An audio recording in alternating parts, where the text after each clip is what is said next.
Hello everyone. Welcome to Mr. Midnight True Crime Stories. I am here to help you today. I know you use this video to fall asleep. Quick question for my fellow crime junkies. Where are you watching this from right now? Midnight scrolling in bed? Headphones in at the gym? Sneaking an episode during lunch break? Tell me where in the world you are and what device you're on. I love seeing how this community shows up. Don't forget to like the video and subscribe if you're ready for more chilling stories. Tonight's story is one that has stayed with people for years. Not because it ends with the dramatic click of handcuffs or a courtroom verdict that gave everyone a clean sense of justice. No, this story lingers because of what it reveals about the world that existed just outside the edges of polite American society, in the spaces between exits on a highway, in the buzz of a fluorescent light above a truck stop restroom, in the silence of a cab at 2 in the morning when the road stretches black and endless ahead and you don't know who is sitting next to you, and you are starting to wonder if you ever did. This is a story about survival. About a girl who should not have been where she was, doing what she had to do to stay alive, in a time and place where no one was looking for her.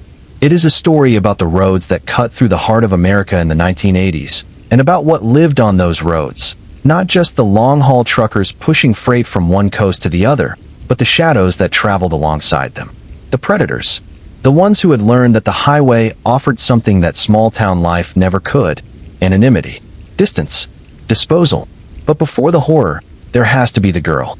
She was 15 years old the first time she stood at the side of a road with her thumb out, watching the headlights of passing vehicles blur through a curtain of rain.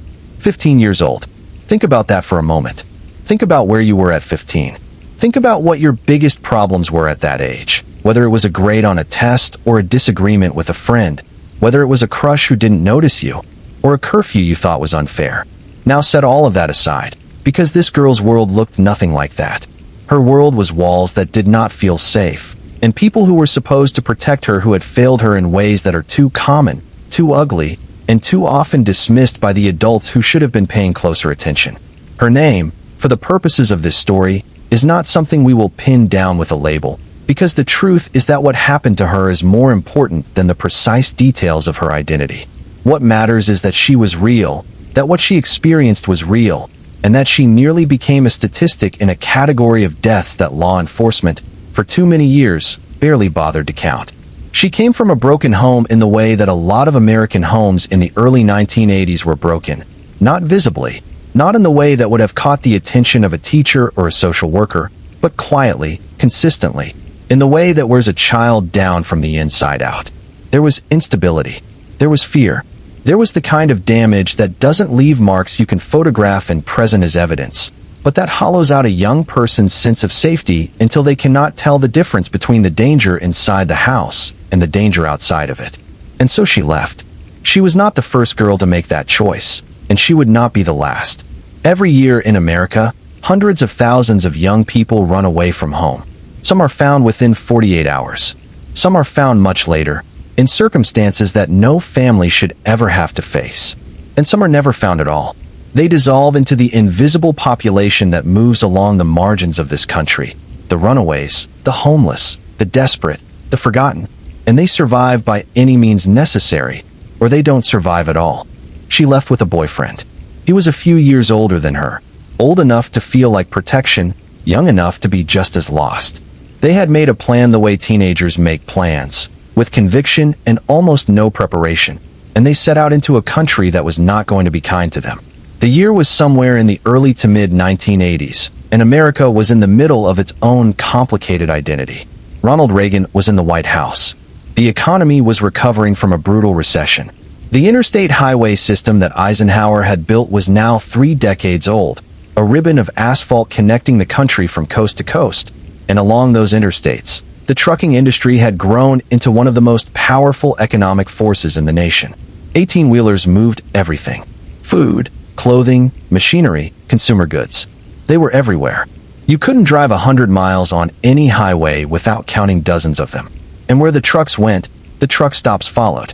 The truck stop culture of the 1980s is something that most people who did not live it have never truly understood. These were not rest areas with clean bathrooms and vending machines. The truck stops that existed along the major corridors of American highway life in that era were their own ecosystems, their own economies, their own unspoken laws.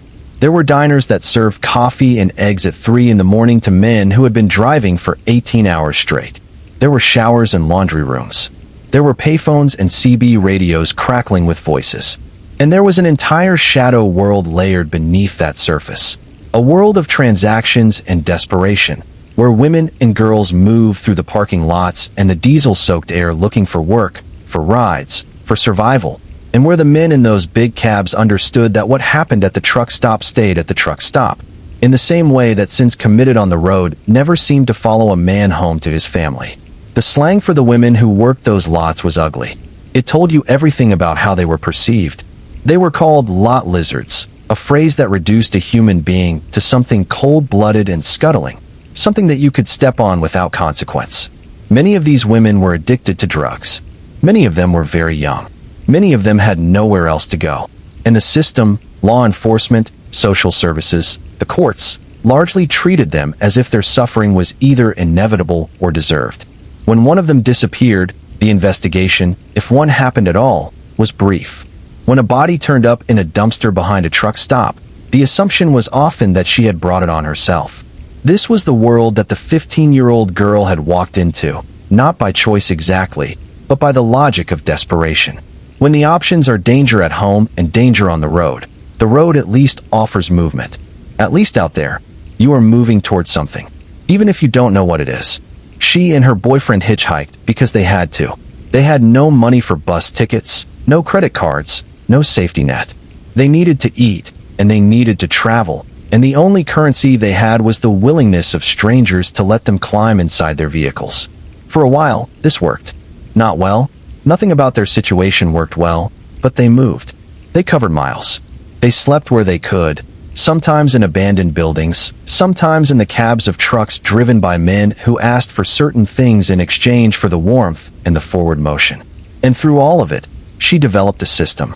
A way of thinking about survival that was almost clinical in its precision. The way that humans become when they are under sustained stress, and the only thing standing between them and destruction is their own ability to read a situation correctly every single time. She learned to look at men the way a trained analyst looks at a threat assessment. She would scan them when they first made contact, their eyes, their hands, the way they held themselves, the words they used, and the words they avoided. She created a scale in her mind, a private ranking system from 1 to 5, where 1 was safe enough and 5 was get out right now, by any means necessary. Most of the men she encountered fell in the middle range. They were not good men exactly, but they were manageable.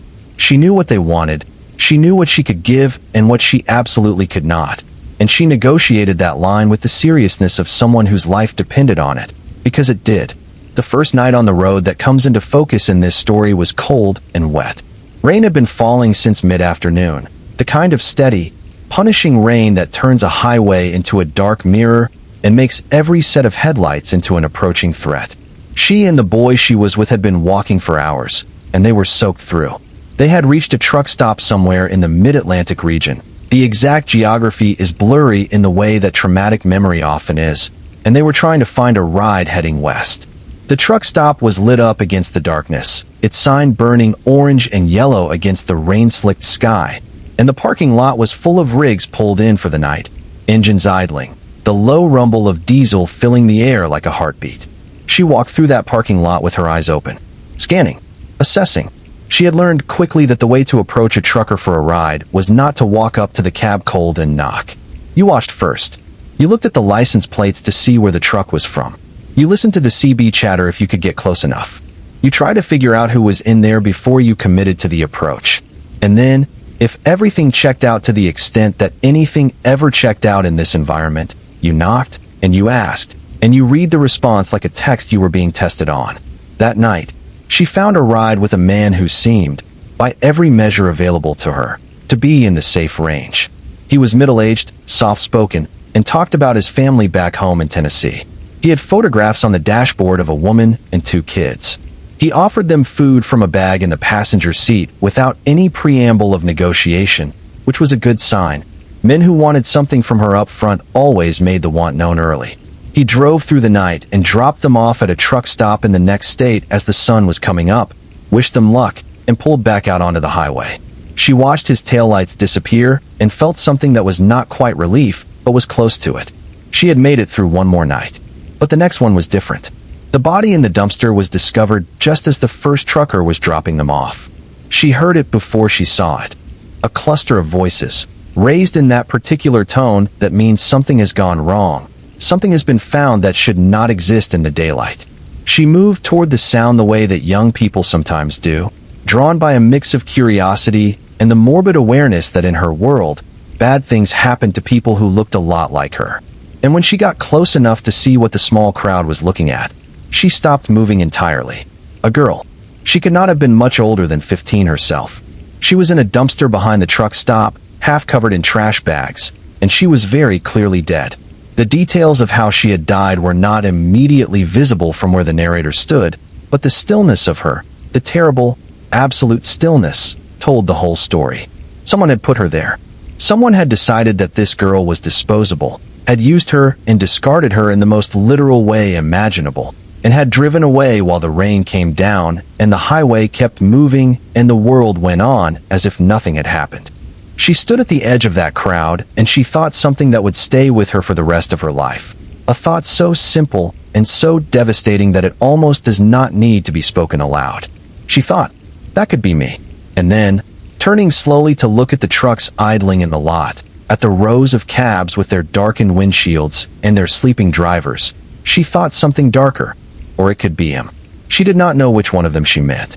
She did not know if she meant the boy she was traveling with.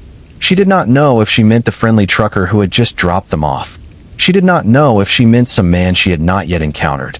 The thought was bigger than any individual.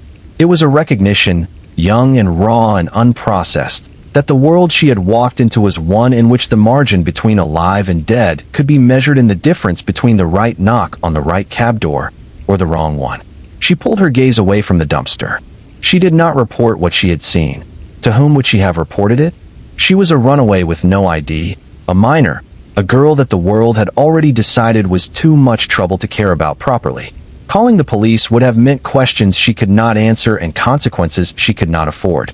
So she did what millions of people in impossible situations do. She kept moving. She would spend years trying to remember the details of that girl in the dumpster. The color of her hair, whether she was wearing shoes, whether anyone at that truck stop even called the authorities before the crowd dispersed, and the day got going and the trucks started rolling out of the lot, and the rain kept falling and the highway kept drawing everyone forward, always forward, never back. She would spend years not understanding that the man she was about to encounter, the one who would change the entire geography of her fear, the one who would make her understand that the danger was not some abstract, ambient threat, but a specific, deliberate, calculated evil, that this man had very likely been at that truck stop, that the girl in the dumpster was not a random tragedy, that she was a preview. That is the thing about evil when it is organized and patient and methodical. It does not announce itself. It does not walk up to you in the parking lot and show you what it is. It waits. It watches. It picks its moments. And by the time you understand what you are looking at, you are already inside it. She got back in the next truck. And that is where this story truly begins. The second trucker appeared ordinary in the way that all the most dangerous people do. That is the first thing you need to understand about how this works. Not just in this story, but in the broader architecture of predatory violence that law enforcement analysts have spent decades trying to decode. The monster is not the creature from the horror film, telegraphing its nature through appearance and behavior, snarling and wide-eyed and identifiable from 50 feet away. The monster is the man in the clean shirt. The monster is the one who seems calm. The monster is the one who, by every surface measure, appears to be the safest option in a parking lot full of men you are not sure about. He pulled into the truck stop sometime in the mid-morning, and she had been there for hours by then, she and her boyfriend, waiting in the diner over cups of coffee they had nursed for as long as the waitress's patience would allow. The boy she was with had gone to the restroom, and she was watching the lot through the window. This was habit now, continuous surveillance, never turning her eyes away from the field of potential threats and potential escape routes. When the truck pulled in, it was a standard semi, nothing distinctive about it from the outside. Late model, relatively clean for a vehicle that lived on the highway. The driver climbed out, and she watched him in the reflexive way she watched everyone. He was somewhere in his 40s, she estimated. Average height, average build. He was dressed neatly. That was the first thing she noticed, the neatness of him, which was actually unusual in that environment where men who drove for weeks at a stretch often carried the evidence of their travel on their clothes and in their smell. He was clean-shaven. His shirt was pressed. He walked with a certain deliberateness, a man who was not in a hurry, who moved through the world at his own pace and on his own terms. She rated him, out of habit, on her internal scale. She came up with a 2, maybe a 2.5. Better than average. Possibly someone she and the boy could ask for a ride. She was wrong, but she would not know that for hours yet. When her boyfriend came back and she told him about the trucker, they agreed to approach him. The boy did most of the talking, which was usually how they played it. A couple was less threatening, less easily dismissed as a runaway, more likely to be read as two young people in a temporary hard spot rather than two minors living entirely off the grid. The trucker looked them over with eyes that did not give much away, and he said sure, he was heading west, he could use the company. He said this last part. He could use the company, in a tone that was friendly without being warm, which at the time seemed like nothing more than the particular manner of a man who spent most of his time alone and had calibrated his social interaction accordingly. They climbed in. The cab was clean, cleaner than most. There were no coffee cups rolling around on the floor, no fast food bags, no crumpled napkins, or the general detritus of a life lived in a moving vehicle. There was a small cooler, a carefully organized dash, a CB radio with the volume turned low. In the sleeper section behind the seats, she caught a glimpse of what appeared to be a curtain, drawn closed. Not unusual for a trucker who needed privacy when he slept at rest stops. She noted it and moved on.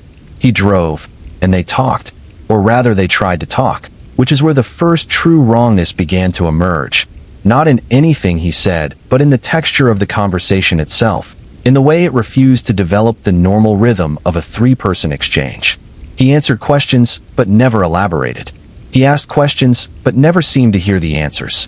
He kept his eyes on the road with a focus that felt, somehow, less like attentiveness and more like discipline, as if looking at the highway was something he was doing deliberately to avoid doing something else. She tried to push the unease aside. She had ridden with difficult men before, men who were moody or taciturn or simply not interested in talking. Silence in a cab was not automatically a threat. She reminded herself of this. She pressed her shoulder against the passenger window and watched the landscape slide past, the flat gray of the highway, the bare trees at the edge of the road, the occasional billboard for a diner or a motel or a church. About an hour into the ride, something changed. She would struggle for years to articulate exactly what changed, because it was not anything visible or audible or tangible in the conventional sense. It was more like a shift in atmospheric pressure, the way the air feels different in the minutes before a thunderstorm when the sky is still technically clear. The man was still driving. His hands were still on the wheel. His body language had not overtly altered, but something in the cab had changed, and every cell in her nervous system registered it simultaneously, before her conscious mind had caught up to what her instincts already knew. He stopped responding to them. Not in an obvious way, not by going silent mid-sentence or physically turning away. It was more subtle than that. When the boy said something, the trucker's eyes would flicker momentarily toward the road ahead as if the words had not registered at all, as if he had simply not heard them, except that you could tell he had heard them because there was a micro-pause before the non-response, the tiniest fraction of a second that revealed the choice not to engage. He was still there. His body was present in the cab, but whatever part of him had been performing friendliness, performing normalcy, had quietly withdrawn behind a door that was now closed. She looked at her boyfriend. He had not noticed yet. He was telling a story about something, a detail from their journey, gesturing with his hands the way he did when he was comfortable. She reached over and touched his arm very slightly, a signal between them that meant pay attention, something is wrong. He registered it, felt the shift in her, and his story petered out. The three of them sat in silence. It was the trucker who broke it, and when he did, the subject matter was so far from anything she could have predicted that it took her brain a full second to process what she was hearing. He said, casually, conversationally, the way someone might mention the weather or the price of diesel, that he had heard about a girl, a dead girl, found in a dumpster at a truck stop the previous night. She felt the cold move through her from the inside out. She said nothing. She kept her face neutral the way she had learned to keep her face neutral. She looked at the road ahead. He kept talking. He said that it was sad, a thing like that.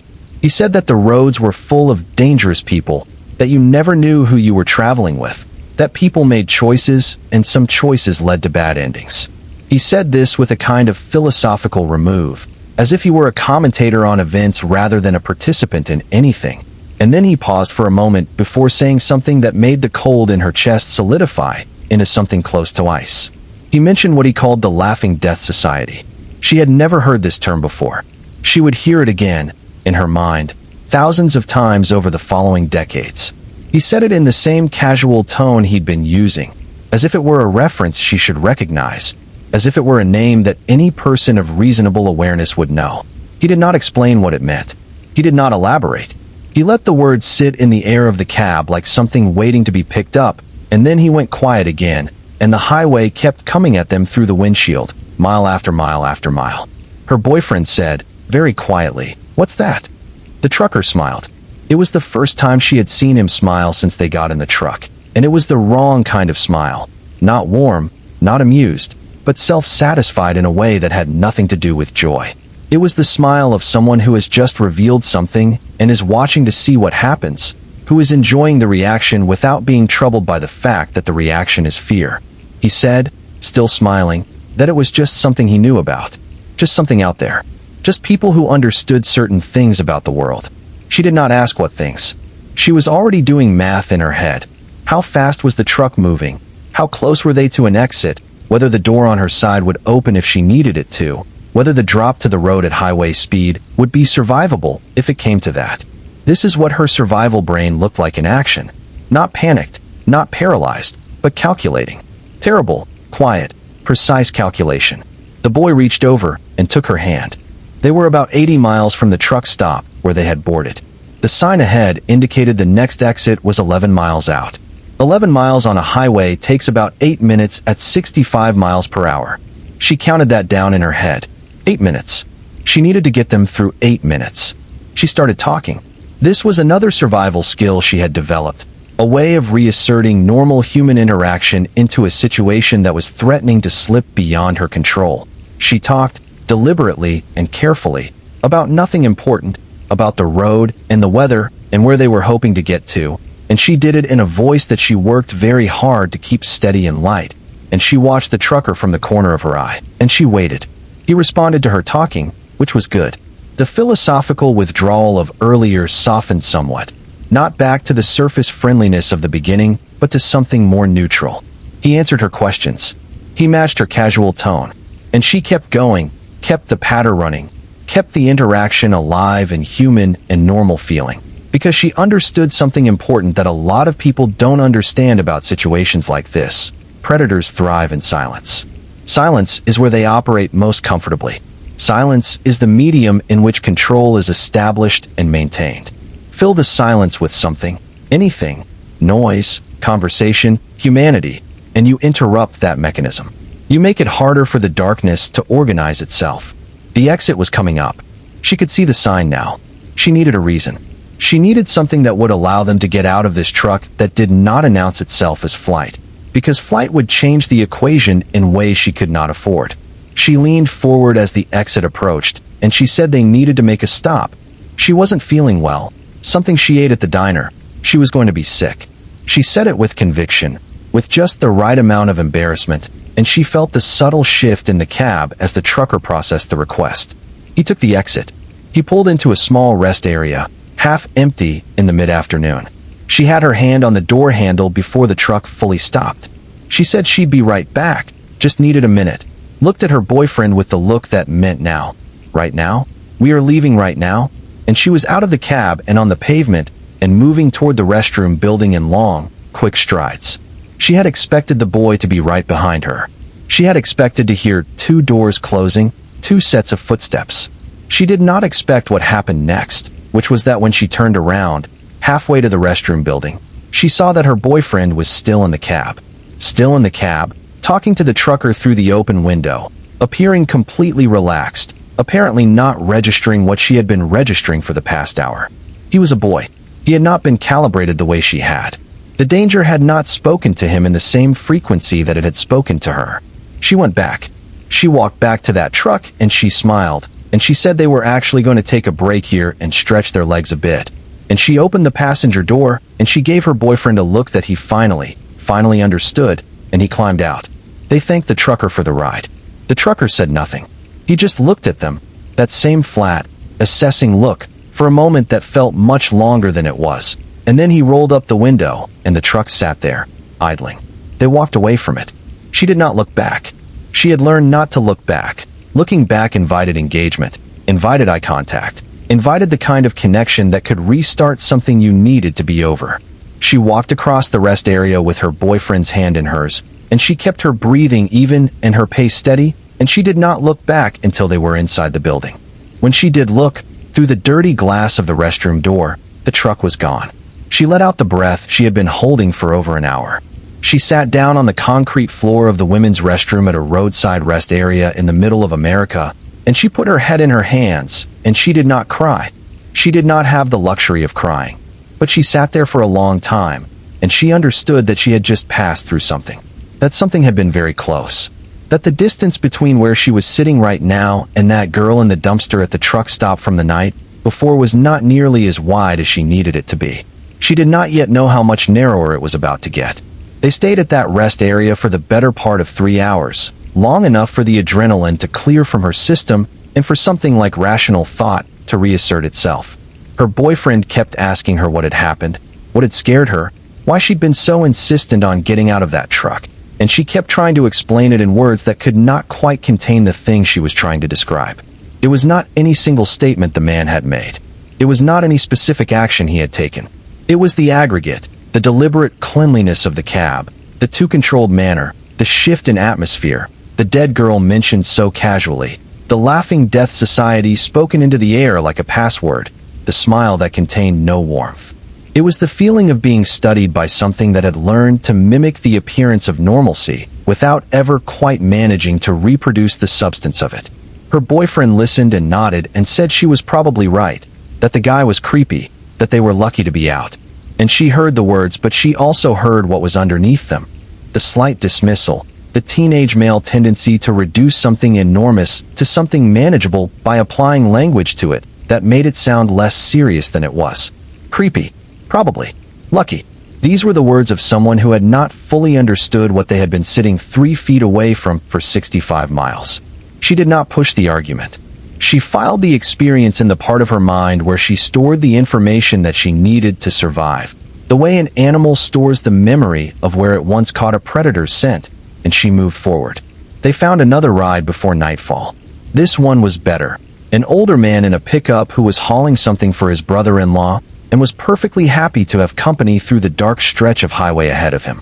He was garrulous and a little boring in the wonderful way that boring people are wonderful when the alternative is terrifying, and he talked about his grandchildren and a fishing trip he had been meaning to take for 3 years and had not yet gotten around to. And they sat in the warmth of the pickup cab and ate crackers from a sleeve that he offered them, and she let herself relax, just a fraction, just enough to feel something like safe for a few hours. But the safe stretches never lasted long on the road, and she knew that. What she did not yet know was that somewhere behind them, on that same stretch of American highway, the man in the clean truck was still moving, still driving, still doing what he did, which was to say, looking for the next opportunity, the next person whose absence from the world would not immediately generate a search party or a news story or a set of questions that anyone powerful enough to answer them would bother to take seriously. She did not know his name. She would not know his name for a very long time. But Robert Ben Rhodes was out there on the highway in the 1980s, and the highways were long, and the oversight was minimal, and the trucking culture had developed its own ecology of silence that kept what happened on the road largely separate from anything that could be called accountability. Robert Ben Rhodes was born on November 22, 1945, in Council Bluffs, Iowa. From the outside, the early arc of his life looked like a version of the American story that was, if not admirable, at least legible. He got into trouble as a teenager, tampering with a vehicle, a fight in public, the kind of adolescent criminality that a certain kind of person excuses as boys being boys. He joined the Marines, which was a path that a lot of young men of his generation took, and then he was dishonorably discharged for involvement in a robbery, which is where the story started to reveal its true texture. A dishonorable discharge from the Marines in the 1960s was not a minor thing. It closed doors. It marked a man as someone who had failed to meet a minimum standard of conduct in an institution that was not known for its exacting moral scrutiny. His father, and this detail, when it emerged years later, settled into the record with the particular weight of things that are horrible but somehow not surprising. His father was arrested in 1964 for molesting a 12-year-old girl and killed himself before the trial. Rhodes was in his late teens when this happened. He went on, afterward, to attempt to join law enforcement and was rejected because of his own dishonorable discharge. He married 3 times. He had a son with his first wife. He drifted through jobs, stores, supermarkets, warehouses, restaurants, before eventually becoming a long-haul trucker, which offered him something that none of the other jobs had: the road. Movement. The ability to be in a different state every single day, in a different jurisdiction, accountable to no particular community, and observable to no particular neighbor. By the 1970s, he was driving, and the evidence, assembled painstakingly over decades of investigation, suggests that he began killing somewhere in that same era, though the exact number of victims and the exact timeline of his crimes has never been fully established. What investigators do know, what they were able to piece together through physical evidence and confession and the grim mathematics of case files and missing persons reports, is that he killed, conservatively, by confirmed count, at least 4 people. By his own admission, the number was higher. By the estimation of investigators who spent years mapping his routes against the disappearances of women along those routes, the number could be as high as 50. 50 women. Let that land for a moment. 50 human beings, most of them young, most of them living in circumstances that made them easy to ignore: runaways, hitchhikers, women working the truck stop economy, whose deaths have never fully been accounted for, whose names have never fully been gathered into any single document that a grieving family could hold in their hands and say, here's what happened, here's what he did, here's the record. Because the record, in so many of these cases, simply does not exist. This is one of the things that makes the Rhodes story, and the broader pattern of highway killings that the FBI would eventually begin to map and study, so difficult to confront. It is not a story with clean edges. It does not have a victim list that was compiled at the time, with photographs and next of kin and case files. The victims were people the system had already decided were not worth comprehensive documentation. They were women whose lives had placed them in proximity to highways and truck stops, which meant they were women who had been filtered out of the category of people whose disappearances triggered the full machinery of law enforcement attention. Robert Ben Rhodes understood this, whether consciously or by the instinct of a predator who has learned where the oversight ends. He operated in the gaps. He drove through the cracks in the system. He was on the road for years, and the bodies he left behind were found in fields and ditches and barns and dumpsters. And in many cases the connection between those bodies and the man in the clean truck with the pressed shirt was not made for years, if it was made at all. He was, by accounts from those who knew him socially, not someone you would have identified as monstrous. This is, again, the pattern, not the exception but the pattern. He was involved in the BDSM community in Houston at various points, which was not in itself evidence of anything except a particular social milieu, but which later investigators would note provided him with frameworks for thinking about dominance and control and the reduction of another person to an object of manipulation that he translated into something far beyond any consensual context. He had a third wife, Deborah, who described verbal, physical, and sexual abuse of a severity that should have raised more flags than it did, at a time when domestic violence was still too often categorized as a private matter between a man and his household. He drove. He stopped. He offered rides, or he sought out the women who needed them. And what happened in the sleeper section behind that curtain? The curtain she had noticed and noted and then decided was not important, was something that defies easy description, not because it is too complex to understand, but because it is too deliberate to absorb. He had converted the space behind the seats of his truck into a functioning torture chamber. Not by accident, not in the heat of some improvised moment. He had outfitted it with hardware, handcuffs, leashes, alligator clips, whips, restraints. He had thought about it. He had planned for it. He had built the architecture of his crimes into the physical structure of his vehicle, carrying it with him across state lines, refining it with the particular attention to detail of a person who regards what they are doing not as aberration, but as craft. When she had looked at that cab and felt the wrongness of it, she had been reading something real. She had not known the specifics. She had not known about the hardware behind the curtain.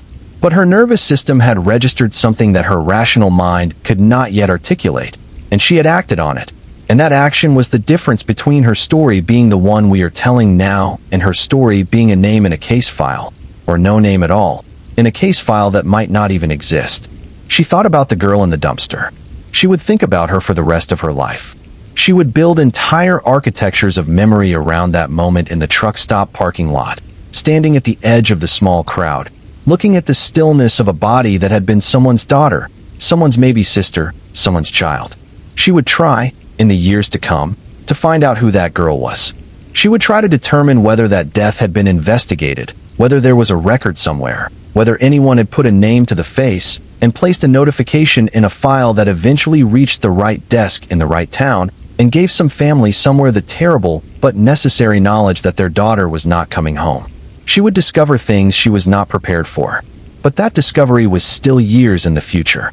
In the immediate timeline of the story, she and her boyfriend were at the rest area, and then they were in the pickup with the garrulous older man, and then they were somewhere else on the road, and the days kept accumulating in the way that days do when you are surviving rather than living. And she kept her internal rating system running, and she kept her eyes open, and she kept moving. What she did not do, what she could not bring herself to do, not then and not for a long time afterward, was stop. Stop moving, stop forward momentum, stop the particular survival logic that says as long as you keep going, as long as you don't stand still long enough for the thing behind you to catch up, you are okay. She was not okay. She would not be okay for a long time. But she was alive, which was what mattered on the road, and she intended to stay that way.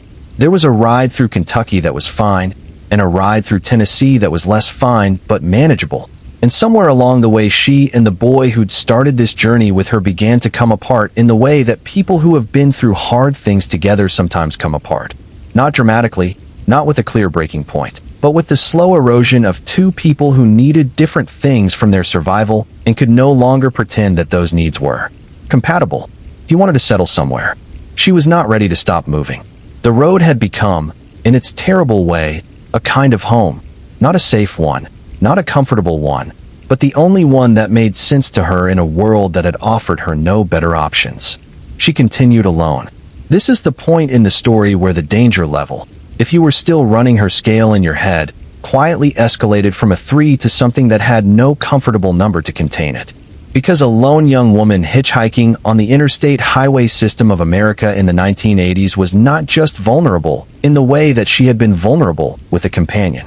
She was vulnerable in the way that a lit match is vulnerable in a room full of fuel. She was the exact profile that predators along these roads had learned to recognize and target. Young, alone, without resources, without anyone waiting for her, without any institutional structure that would notice her absence quickly enough to matter. And the road was full of men who had learned to look for her. She did not know this in the systematic way that investigators would later map it. She did not know about the Highway Serial Killings Initiative, which did not yet exist. The FBI would not formally launch that program until 2004, decades after she was living this story. She did not know that there were analysts who would one day sit in offices near Quantico, Virginia, and plot the coordinates of hundreds of female bodies found along American highways, looking for the patterns in the dump sites, trying to work backward from the evidence to the perpetrators who had spent years and decades operating in the gaps of law enforcement jurisdiction and institutional indifference. She only knew what her instincts told her, which was, be careful, be smart, be faster than what is hunting you, because something is always hunting you out here, and the day you forget that is the day you become the next body in the next dumpster, the next unidentified woman in a field somewhere off an exit ramp that nobody important enough drives past. She was careful. She was smart. She survived the road for longer than most. But there was still one more encounter to come, one more moment of absolute, clarifying terror that would crystallize everything she had been living and surviving into a single unforgettable sequence of events. A moment with a knife on the side of a road, in the dark, that would eventually lead her, 20 years later, to a photograph of a man she recognized and a name she had never heard, and a horror she had to assemble in pieces before she could see it clearly. His name, when she finally learned it, was Robert Ben Rhodes. But she was not there yet. Traveling alone changed everything. The calculus of risk shifted in ways she felt in her body before she processed them intellectually. Without her boyfriend beside her, she had no buffer, no male presence that complicated the transaction even slightly, no one who would notice if the cab door closed and she did not come out. She was 15 going on 40, as streetwise as any kid who had been living off the grid for months could be, and she was still completely, objectively vulnerable in a way that she understood with a cold and adult clarity that no teenager should ever be required to possess. She adjusted her approach. She became more selective about the rides she accepted. She started spending more time in the diners at truck stops, nursing coffee, reading people, listening to conversations at adjacent tables, getting a sense of who was in the lot before she ever approached a cab. She ate when she could, and she slept in the bathrooms of truck stop diners when necessary, curled into the corner of a single-stall restroom with the door locked, setting a mental alarm in the way that exhausted, alert people learned to do, waking herself up before the morning rush began and the staff started knocking. She got very good at reading a room. She got very good at reading men. The ones who were safe were boring in a way she had come to find deeply comforting. They were the ones who, when she appeared at the window of their cab and asked about a ride, responded with the mild, slightly inconvenienced consideration of someone weighing a practical decision. How far was she going? Was it on his route? Would she be any trouble? These men had no secondary agenda. They saw a girl who needed a ride and processed her as a minor logistical question. They gave her rides the way they might give someone a jump start in a parking lot, because they had the capacity to help and it cost them very little, and they were, at their core, decent people who moved through the world with the assumption that decency was the normal mode of operation. She treasured these men. Years later, she would think about them with something close to tenderness. The one who had given her half his sandwich without being asked. The one who had called his wife on the CB radio while she was in the cab and spoken to her in the tender shorthand of a long marriage. The one who had lectured her gently about the dangers of hitchhiking with the awkward concern of a father who suspected his own kids might be capable of similar recklessness. But for every one of them, there were others. The ones who lingered at the 2.5 range on her scale, the borderline cases, the ones where nothing overtly wrong happened, but where she spent the entire ride in a state of sustained low-level alertness that left her wrung out and shaking at the next truck stop, sitting in a bathroom stall with her back against the door, slowly talking herself down from the edge of pure animal terror. These were the men who said too much about what they expected in exchange for a ride, and then backed down when she held the line. The men who reached across the seat and then reconsidered when she gave them the look, the flat, cold, warning look she had developed, the one that said clearly, and without flinching, "I will make this difficult for you in ways you are not prepared for." She had found that this look, deployed with absolute conviction, stopped most of them. Not all of them.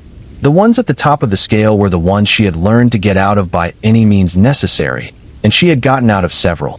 The false bathroom stop was a reliable exit strategy, and she had others, calibrated to different scenarios with the improvisational precision of someone whose survival depended on maintaining flexibility. She was somewhere in the American South when the encounter happened. The details of the geography are partially obscured in memory, the way that high-stress experiences sometimes record themselves, the emotional content preserved with extraordinary fidelity, the sensory context fragmentary, impressionistic. What she remembers clearly, it was evening. The sun had been going down for an hour, and the sky was the color of a bruise at the horizon, purple and amber and the particular deep orange that only exists at dusk in open country. She had been walking for a while, the highway stretching ahead, a gas station visible in the middle distance, and the traffic moving past her in the way that highway traffic always moves past a hitchhiker, without pause, without acknowledgement, the cars and trucks registering her presence not as a person but as an obstacle to be avoided. He stopped. The truck slowed and pulled onto the shoulder ahead of her, and she walked up to the passenger side and looked in through the window in the way she always did. The first assessment, before any contact, before any words. He was alone. He looked like what she had come to recognize as a certain type of long-haul driver. Experienced, settled into the road life. The particular worn-in quality of a man who had spent years in a cab. He did not look hungry in the way that the dangerous ones sometimes looked hungry. She rated him a 2 and knocked on the window. He let her in. For the first hour, he seemed perfectly calibrated, quiet, competent, not unfriendly, but not pressing. The kind of driver who was comfortable in the silence of the highway in the way that people who love their work are comfortable in its environment. She relaxed into the rhythm of the cab and watched the landscape darken outside the windows and felt, cautiously, that she had made a reasonable read. An hour in, she asked where he was heading. He named a city that was on her route. She settled back. 2 hours in, something small changed. He had been talking about routes, about the road, about the particular stretch of highway ahead. And then he stopped talking, mid-thought, as if a switch had been thrown. Not the way people stop mid-thought when they are distracted by driving. Something more deliberate. Something that she recognized, from somewhere deep in the archive of her accumulated survival experience, as a withdrawal. A pulling back. An internal door closing. She brought up the scale in her head and moved him from a 2 to a 3. She started talking. Using her fill the silence technique, she brought up something casual, something that required a response. A question about a landmark they had passed, something she claimed not to recognize. He answered. The answer was short, clipped. She asked another question. He answered that too, the same way. She was watching his hands on the wheel, watching the set of his jaw, watching everything simultaneously in the peripheral way that sustained vigilance requires, and she was cataloging what she found. His knuckles had gone white on the wheel. She moved him to a 4. The exit was 3 miles out. She needed those 3 miles to pass without the situation deteriorating past the point of her ability to manage it. She kept talking, kept her voice light and conversational, kept her hand close to the door handle without making the proximity obvious, and she watched the mile markers count down. 2 miles. He had gone fully silent again, not responding to anything she said, driving with that same clenched, deliberate focus. 1 mile. His right hand left the steering wheel. She saw it come up from his side in her peripheral vision, and she turned her head, and there was the knife. Not raised, not threatening, not pointed. Just held. The way a person holds something when they want you to see it without making a declaration that could be immediately interpreted as a threat. Just present. Just there. A fixed blade knife, the kind that had a working purpose. Hunters carried them, fishermen carried them, men who spent time in the outdoors carried them. But not in the way he was holding it, not in the cab of a truck at dusk on a highway with a teenage girl beside him. Everything in her went quiet. This is the thing about true terror that no one tells you until you have lived it. It does not produce the screaming, gasping, dramatic response that it does in movies and television shows. True terror, the deep organ kind, the kind that signals your body that survival is currently negotiating for its continuation, produces a specific, eerie calm. A clarity. The noise in your head goes silent, and what remains is pure assessment. Where are you? What resources do you have? What are the possible outcomes? What does the next 30 seconds need to look like? She assessed. The truck was moving at highway speed. The door was not locked. She had made sure of that earlier, as she always made sure. If the truck slowed, she could open it and roll, but at current speed, the road surface would kill her. She needed him to stop, or she needed them to reach the exit. She had 30 seconds, maybe 45, before the exit ramp appeared on the right. She started talking, not in the controlled, casual way she had been talking before. Differently, faster, more personal, flooding the cab with herself, with her specificity, with the particular human details that predators depend on their victims not having in those final moments. She said her name. She said her mother's name. She said where she was from and how old she was, and that she had a little brother, and that her favorite food was her grandmother's cornbread, and that she had a dog named something she invented on the spot, and that she had never been this far from home before, and that she was scared, and she just needed to get home. She said all of it without pause, without breath almost, in a torrent that she was deploying as deliberately as anything she had ever done in her life, because she understood with complete certainty that the only thing that stood between her and the thing that had happened to the girl in the dumpster was whether or not she could make this man see her as a person rather than an object in the next 30 seconds. The exit appeared on the right. He turned off the highway without saying a word.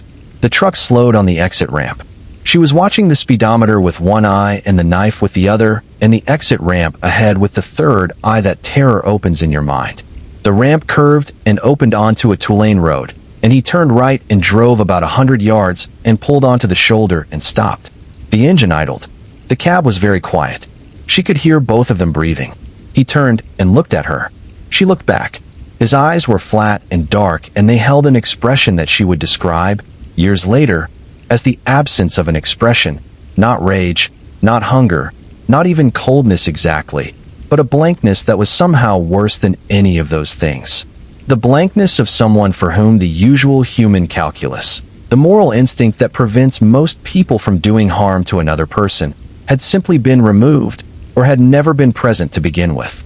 He looked at her for a long moment. Then he said one word: "Run." She was out of the cab before the sound of the word had fully died in the air. She hit the ground running, her feet finding the shoulder of the road, and she ran into the gathering dark toward the tree line at the edge of the road. And she did not look back, and she did not stop, and she kept running until the sound of the idling engine had faded behind her, and the trees were around her, and she was deep enough into the dark that she could not be easily seen from the road. She stopped. She listened. The road was quiet. No doors. No footsteps. Just the sound of the engine, distant now, and then the sound of the truck moving, pulling back onto the road, the rumble fading away until she could not hear it at all. She stood in those trees in the gathering dark, and she shook. The shake that had not come during the cab, during the assessment, during the talking and the calculating and the monitoring. It came now, and it was total, her entire body trembling from the inside out, the adrenaline finally releasing in the only way it could. She wrapped her arms around herself, and she stood there in the dark, and she shook, and she breathed, and she did not cry, because she was not yet safe enough to cry. She was alive.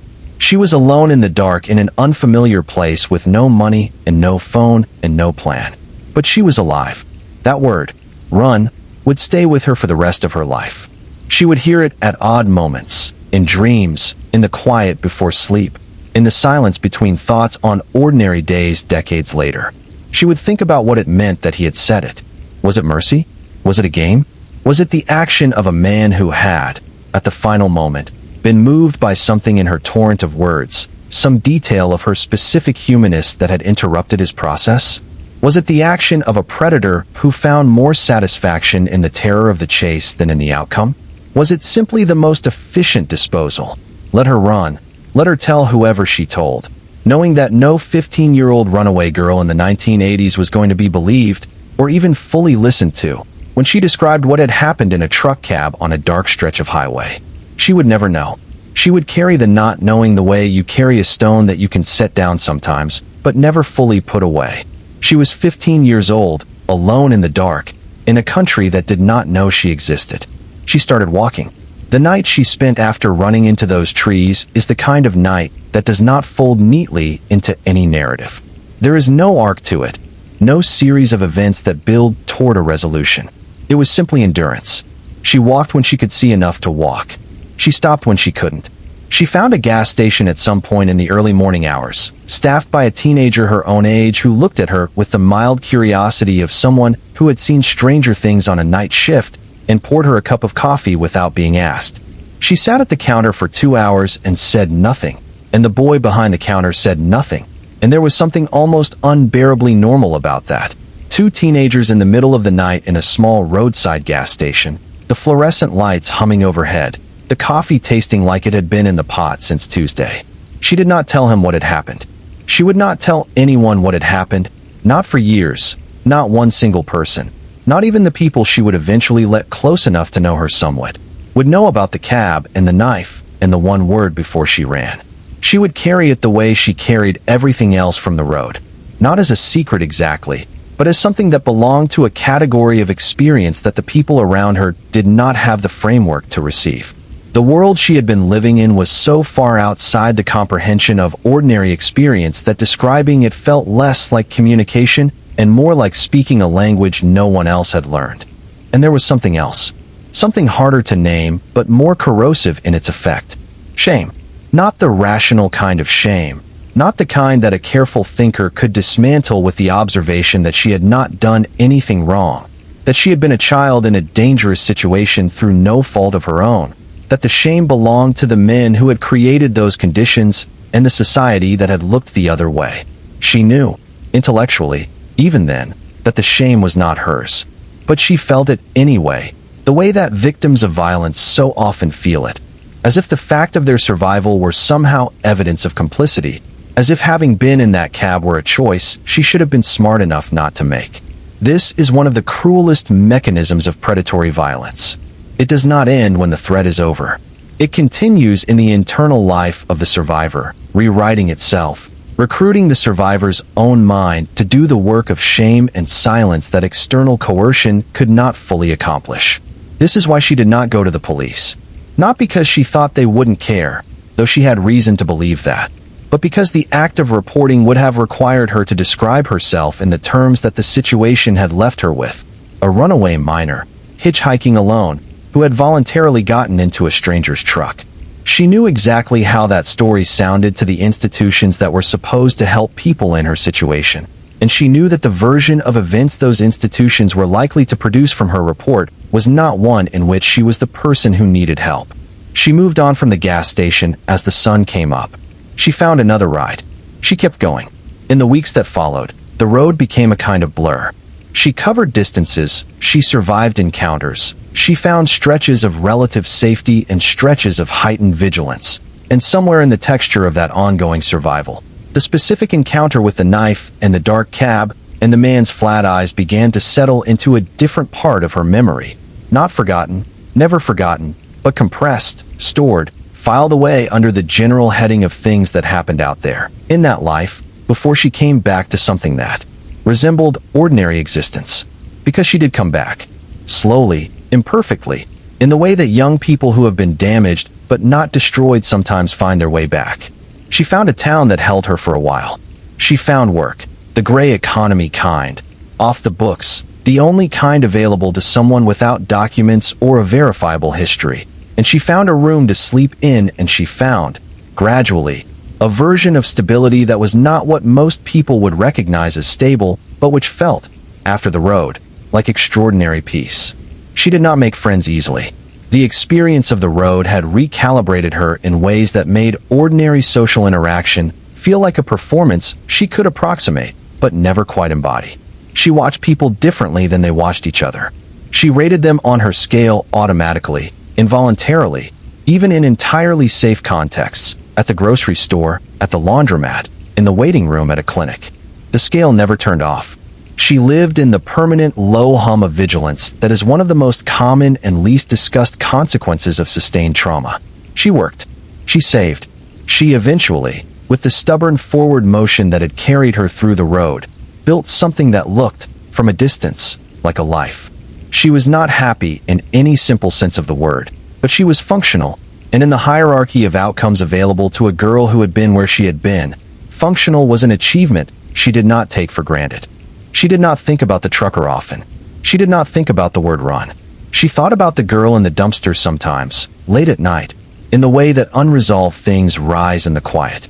She thought about her with a specific quality of grief, not the grief of having known her, but the grief of recognition, of having stood at the edge of that crowd and understood that they were the same kind of person, existing in the same invisible category, and that the only difference between them was the sequence of choices and chances that had kept her standing and left the other girl still. Years passed. The 1980s gave way to the 1990s, and the 1990s accumulated their own weight. She worked. She moved. She built.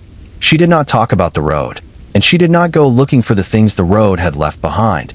And she kept the internal scale running, but pointed it mostly at the abstract and manageable rather than at the specific terror she was walking around.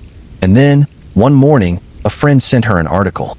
It was the early 2000s by then, maybe 2001 or 2002, and the internet was old enough that people were using it to find information, but new enough that it still felt slightly miraculous when it delivered something unexpected. The friend was a woman she had grown close to in the way that women who have survived difficult things sometimes grow close, without a lot of explanation, without the full excavation of history, but with a kind of mutual recognition that didn't require words. The friend had been reading about true crime, the way that a lot of women did in those years, not as entertainment exactly, but as research, as a way of understanding the shape of the danger that women move through in a country that was not always honest with them about how much risk the world contained. The article was about a serial killer, a trucker. She read the name, and her brain did not immediately fire in recognition, because the name meant nothing to her. She had never known his name, had never had his name, had carried nothing from that encounter except her own memory of a face and a manner and a knife and a word. But she kept reading. The article described a long-haul trucker from Houston, Texas. It described a man who had been arrested in April of 1990 on the shoulder of Interstate 40, about 50 miles north of Phoenix, Arizona, when a state trooper named Mike Miller noticed his truck parked dangerously on the shoulder with hazard lights on. The trooper had not initially suspected anything more serious than a mechanical issue. What he found when he approached the truck changed everything. There was a woman in the cab, alive but barely, shackled to the door, welts on her body, cuts around her mouth, a horse bridle secured around her neck. In the man's briefcase, the trooper found alligator clips, leashes, handcuffs, whips, and other equipment that no commercial truck driver had any legitimate reason to be carrying. She read this, and her hands were very still on whatever she was using to read it. The article went on. The trucker had told his latest victim, the woman shackled in the cab, that he had been doing this for 15 years. 15 years of driving the highways. 15 years of finding women in the vulnerable spaces of truck stop lots and roadside hitchhiking and the gray economy of the interstates, and taking them, and doing what he did, and continuing on. 15 years. She sat with that number for a moment. She had been out there in the middle of that 15-year span. She had been exactly the kind of person he targeted. Young, alone, without anyone who would immediately notice her absence, moving through the same roads and stops and corridors of the American highway system where he lived and worked and hunted. She looked at the photograph in the article. The photograph was a mugshot from 1990. A man in his mid to late 40s at the time of his arrest, looking at the camera with an expression that was, in its way, remarkable for what it did not contain. No defiance, no visible disturbance, no sign of the internal chaos that a layperson might expect from someone who had just been discovered doing what he had been doing. Just a face. A face that was, in its plainness, its absence of distinguishing features, the face of someone who had learned to be unremarkable as a survival strategy, who had understood that the best camouflage for a predator was the appearance of ordinariness. She stared at the photograph for a long time. She had been careful to build her life away from what the road had been. She had been careful not to look back too often, not to let the memories have more than their allotted space in her present. But looking at that photograph, she felt something that she could not immediately name. Not recognition exactly, not the clean click of identification, but something close to it, something that moved in the space between certainty and terror, between knowing and not knowing. The face in the photograph was not entirely unfamiliar. She could not say for certain. Memory is not a recording device, and she knew that, had lived that truth in the fragmented, impressionistic way that trauma reconfigures the archive. She could not stand up in a court of law and say, yes, that is the man. She did not have the certainty that justice requires. What she had was something older and more ambiguous than certainty. The recognition of a quality, a manner, something in the flatness of the eyes in the mugshot that corresponded to something she had once been close enough to touch. She read the name. Robert Ben Rhodes. The truck stop killer. She read it twice. She read the article 3 times, beginning to end. She read about Regina K. Walters, 14 years old, a runaway from Pasadena, Texas, who had been hitchhiking with her boyfriend, 18-year-old Ricky Lee Jones, in February of 1990. She read that Rhodes had picked them up on a highway near Houston and had killed the boy quickly. She read about what he had done to Regina in the weeks that followed. Things she was not going to reproduce here in their full detail, because some horror is better carried in implication than in graphic specificity. Regina had endured weeks. She had been found on September 29, 1990, in the loft of an abandoned barn near Greenville, Illinois, nude, badly decomposed. A farmer made the discovery. She read about Shauna Holtz, an 18-year-old who had escaped and reported what had been done to her, but declined to press charges, telling police, "I don't see any good in filing charges. It's just going to be my word against his." She read those words, and she heard her own voice in them. It's just going to be my word against his. She had never said those exact words out loud, but she had lived them. She had made the same calculation, reached the same conclusion, arrived at the same terrible logic that a young woman who has survived something no one will believe she survived reaches when she is looking at the machinery of justice and trying to understand whether that machinery was built to help her. She set down whatever she was reading the article on, and she sat very still for a long time. The past was not in the past. It had been waiting. The days that followed the article were strange. She would later say, strange in the way that moments of recognition always are when they come late. When what is being recognized is not something new, but something that has been living in your own history, without a name or a face or a context. It was as if a room in her memory that had always been there, always occupying space, had suddenly had its door opened and the light turned on, and what was illuminated was not a revelation so much as a confirmation of something she had known without knowing. She read everything she could find about Robert Ben Rhodes.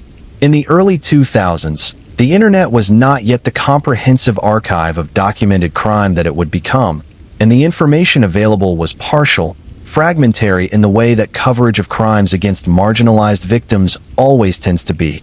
More journalism about the perpetrator than about the women he had taken. More focus on the psychology of the killer than on the human lives that psychology had consumed. But she read what there was. She compiled it in her mind with the methodical patience of someone who had always had to think carefully about dangerous things, who had never been able to afford the luxury of looking away. Robert Ben Rhodes had been convicted in 1994 of the first-degree murder of Regina K. Walters and sentenced to life in prison without the possibility of parole. He was serving that sentence at the Menard Correctional Center in Chester, Illinois. He had also been investigated, and much later, in 2005, extradited to Utah for the murders of 24-year-old Patricia Candace Walsh and her husband Douglas Scott Ziskowski, a newlywed couple from Seattle who had left Washington in late 1989, hitchhiking to Georgia to share their Christian faith, and had instead encountered Robert Ben Rhodes on a Texas highway. Rhodes had killed Ziskowski quickly and held Walsh captive for more than a week before killing her.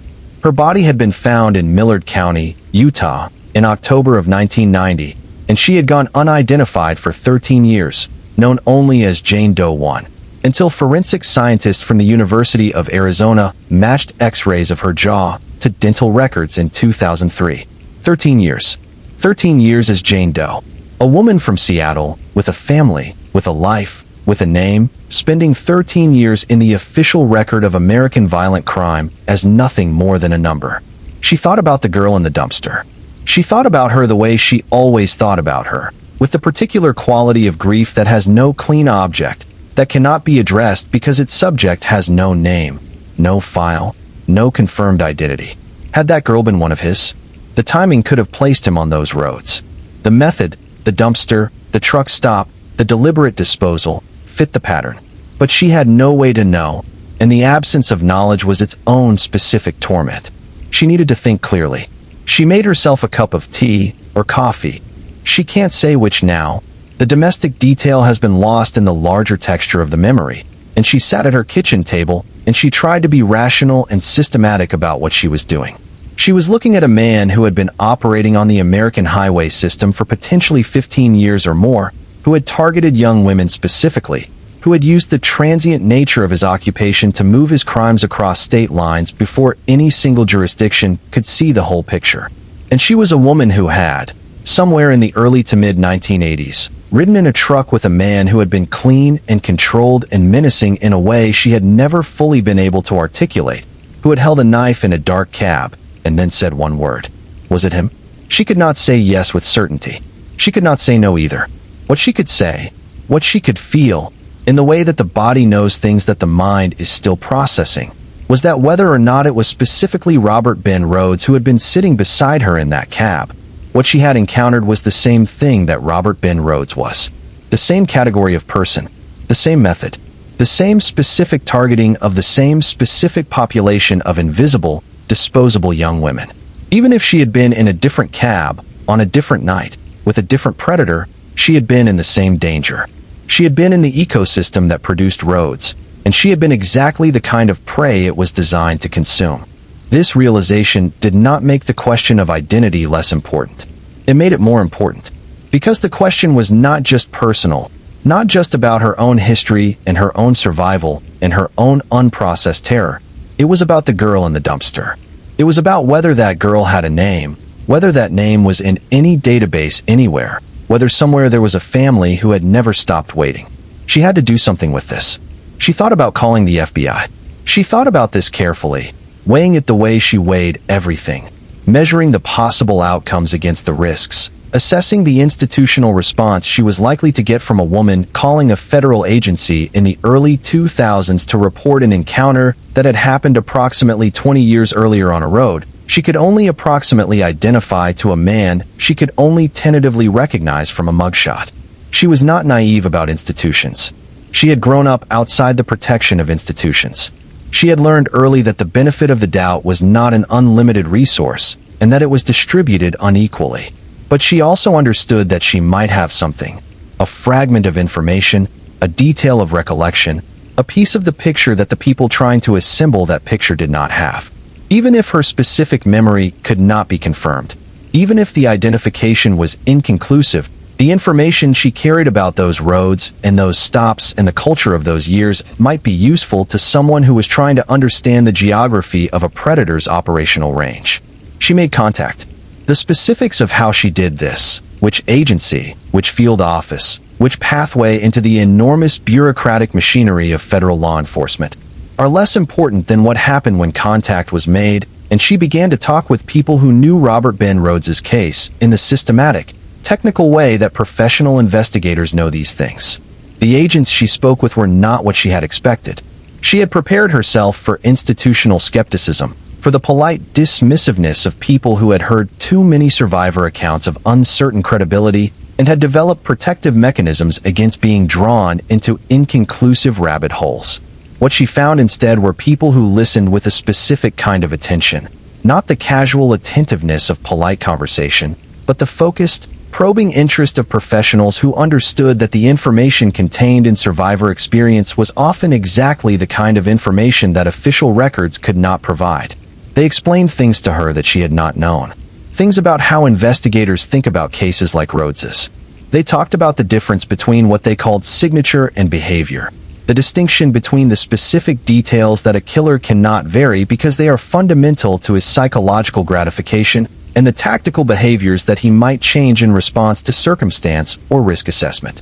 The signature, in Rhodes's case, was the element of control, the restraint, the captivity, the prolonged psychological and physical domination. The behavior varied. How he selected victims, where he stopped, how he disposed of remains. Investigators look at the signature to link cases across time and geography. They look at the behavior to understand the operational logic. The knife, they said, was significant, not because knives were Rhodes's primary weapon. He had used strangulation and firearms in the confirmed killings, but because the use of a knife in an initial encounter was consistent with the establishment of psychological control before any physical restraint. The knife is not necessarily about the violence it can inflict. In this kind of encounter, the knife is about what it communicates. I have decided whether you live or die. I am in control of that decision. You are the object of that decision, not a participant in it. Terror as a tool of control, deployed precisely and economically, before anything else. She listened to this and felt, again, that specific quality of cold that she had felt in the cab, the recognition that the danger she had been in was not random, not impulsive, but methodical, that she had been the subject of a system, that the system had been running for a long time and would have continued running if a single state trooper on a dark Arizona highway had not noticed a truck parked at an inconvenient angle on the shoulder of Interstate 40. She thought about Mike Miller, the Arizona Highway Patrol trooper who had stopped to investigate in April of 1990. She thought about what he had found when he approached that cab. She thought about the woman shackled to the door, alive, barely. She thought about the fact that it was that encounter, accidental, bureaucratic, almost casual in its origin, that had ended Rhodes's operational run. Not a comprehensive law enforcement effort. Not an investigative breakthrough. A trooper who stopped because a truck was parked in a dangerous spot. It was almost unbearable, the narrowness of it. The thinness of the margin between all the years of unchecked predation and the moment it finally stopped. The agents also told her about a framework she had not previously known about, the Highway Serial Killings Initiative. In 2004, the FBI had formally launched a program to address the specific problem of murders committed along America's highway system, a pattern that had been developing for decades but had been systematically invisible to law enforcement because of the jurisdictional fragmentation that allowed a crime committed in one state to be divorced from similar crimes in 3 other states and to remain unconnected indefinitely. The program used a database, the Violent Criminal Apprehension Program, known as VICAP, to build a national picture from local cases, looking for the signature matches that linked crimes across geography and time. By the time she was having these conversations, investigators had compiled information on more than 750 murder victims found along or near U.S. highways. The number would eventually grow to over 850. The majority of victims were women living transient lives, often involved in sex work or hitchhiking, precisely the population that had shared the road with her in the 1980s. Many of their cases had never been formally connected to any suspect. Many of them remained, in the official record, as Jane Does, identified only by case number and discovery location, their actual identities and stories subsumed into the bureaucratic category of unresolved. She heard all of this, and she thought about the girl in the dumpster. The girl who had been there the morning after the first driver dropped them off. The girl in the bag. The girl at the truck stop. She thought about her the way you think about an unfinished sentence, something that keeps returning to the surface of your mind because its own incompleteness will not let it settle. Who was she? That question became the next thing. Not the only thing. Her life continued to contain all the usual dimensions of a life. The work and the relationships and the ordinary business of being alive and present in the world. But underneath all of it, persistent and unquiet, the question remained. She started trying to find out. This was not a simple undertaking. She did not have precise information about where she had been when she saw the body. She had a general sense of region, a partial sense of timeline, a few visual details that she had been carrying for 20 years, the parking lot configuration, the particular quality of the light, the sound of voices. She had the name of a town that she associated with the memory, though even this was uncertain, because trauma-affected memory does not work the way that people who have not experienced it sometimes assume it does. It does not preserve location and sequence with the clarity of a camera. It preserves emotional register, sensory impressions, the feeling of a moment, while the spatial and temporal details can shift and blur and overlap in ways that make reconstruction genuinely difficult. She also had her father. He was still alive at the time she began this part of the search, and when she called him, carefully, without explaining the full context of why she was asking, she described what she had seen and where she believed she had been, and he confirmed, with the kind of specific memory that parents sometimes retain about the geography of their children's wanderings even when they have not been present for the wandering itself, that yes, she had been in that general area, that the timeline matched, that the truck stop she was describing had existed in the place she was thinking of, the confirmation that she was not misremembering, that the girl in the dumpster was not a dream or a constructed memory or the kind of false detail that traumatized minds sometimes produce, was, paradoxically, not a relief. It was a weight, because a confirmed memory is an obligation. A confirmed memory of a dead girl asks something of you that a possibly imagined one does not. She began to look for the record. The search for the girl in the dumpster turned out to be an education in the specific ways that the American record-keeping system fails the people it is least invested in protecting. She did not know this going in. She went in with the assumption, reasonable, she thought, given that this was a death, a young woman's death, at a commercial establishment, that there would be something. A police report, a coroner's record, a newspaper item, even a small one, even a 3-paragraph item buried in the local section of whatever paper served the area. Something that said, here, a life ended here, a person was found, we noted it. She began with the local law enforcement agencies in the area she had identified from her memory and from her father's confirmation. She called non-emergency lines, explained what she was looking for, said she had been in the area at the time and had witnessed the discovery of a body and was trying to find out if the case had been resolved. She kept her explanation straightforward and her tone measured. She had learned, from the FBI contacts, something about how to frame requests so that they sounded procedural rather than personal, because procedural requests received a different kind of response than personal ones. What she encountered was a wall, but not a single solid wall. It was the more disorienting kind, a porous, inconsistent wall, full of doors that appeared to lead somewhere and then opened onto other walls.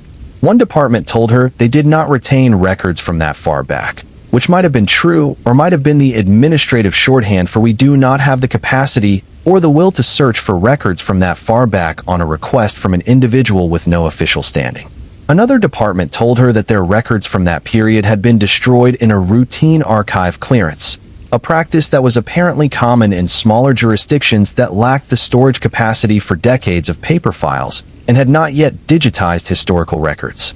A third department could not be reached at all. The number she was given by the county's administrative office rang, without answer for 3 days. The truck stop itself, she discovered, no longer existed. The location where she placed her memory had been built over, a gas station redevelopment, she was told, sometime in the late 1990s.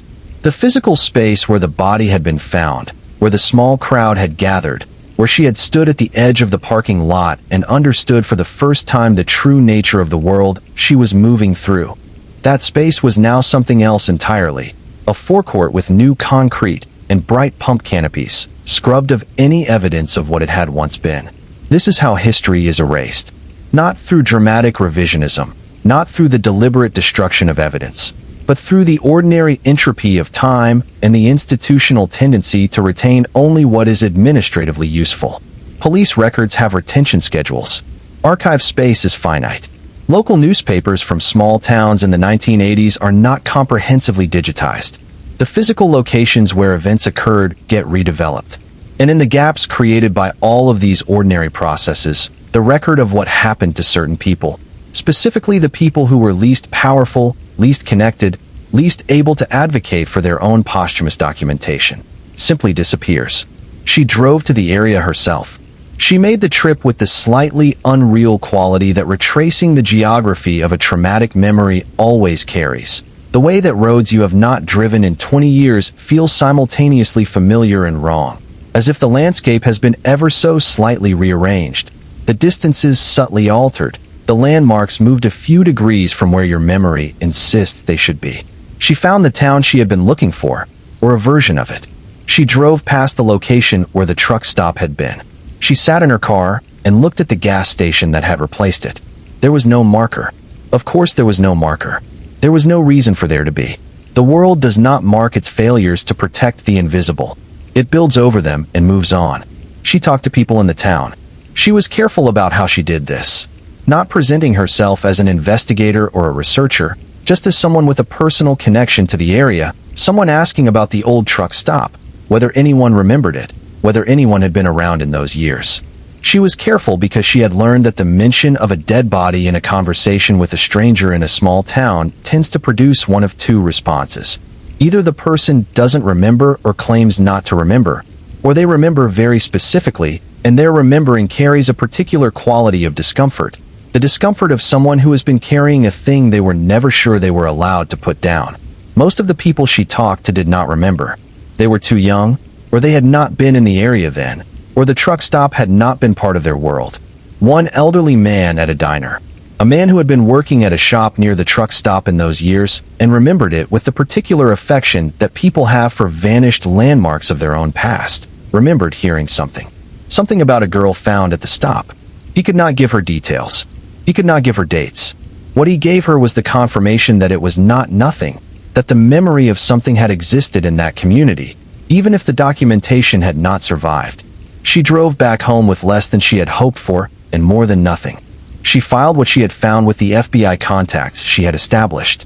She had been maintaining those conversations intermittently, reporting in when she found something that seemed relevant, receiving in return what they were able to share about the broader investigation into Rhodes's operational history, which was not much, because active investigations have information that cannot be shared publicly, and because even completed investigations into cases as old and as geographically dispersed as Rhodes's are subject to ongoing review.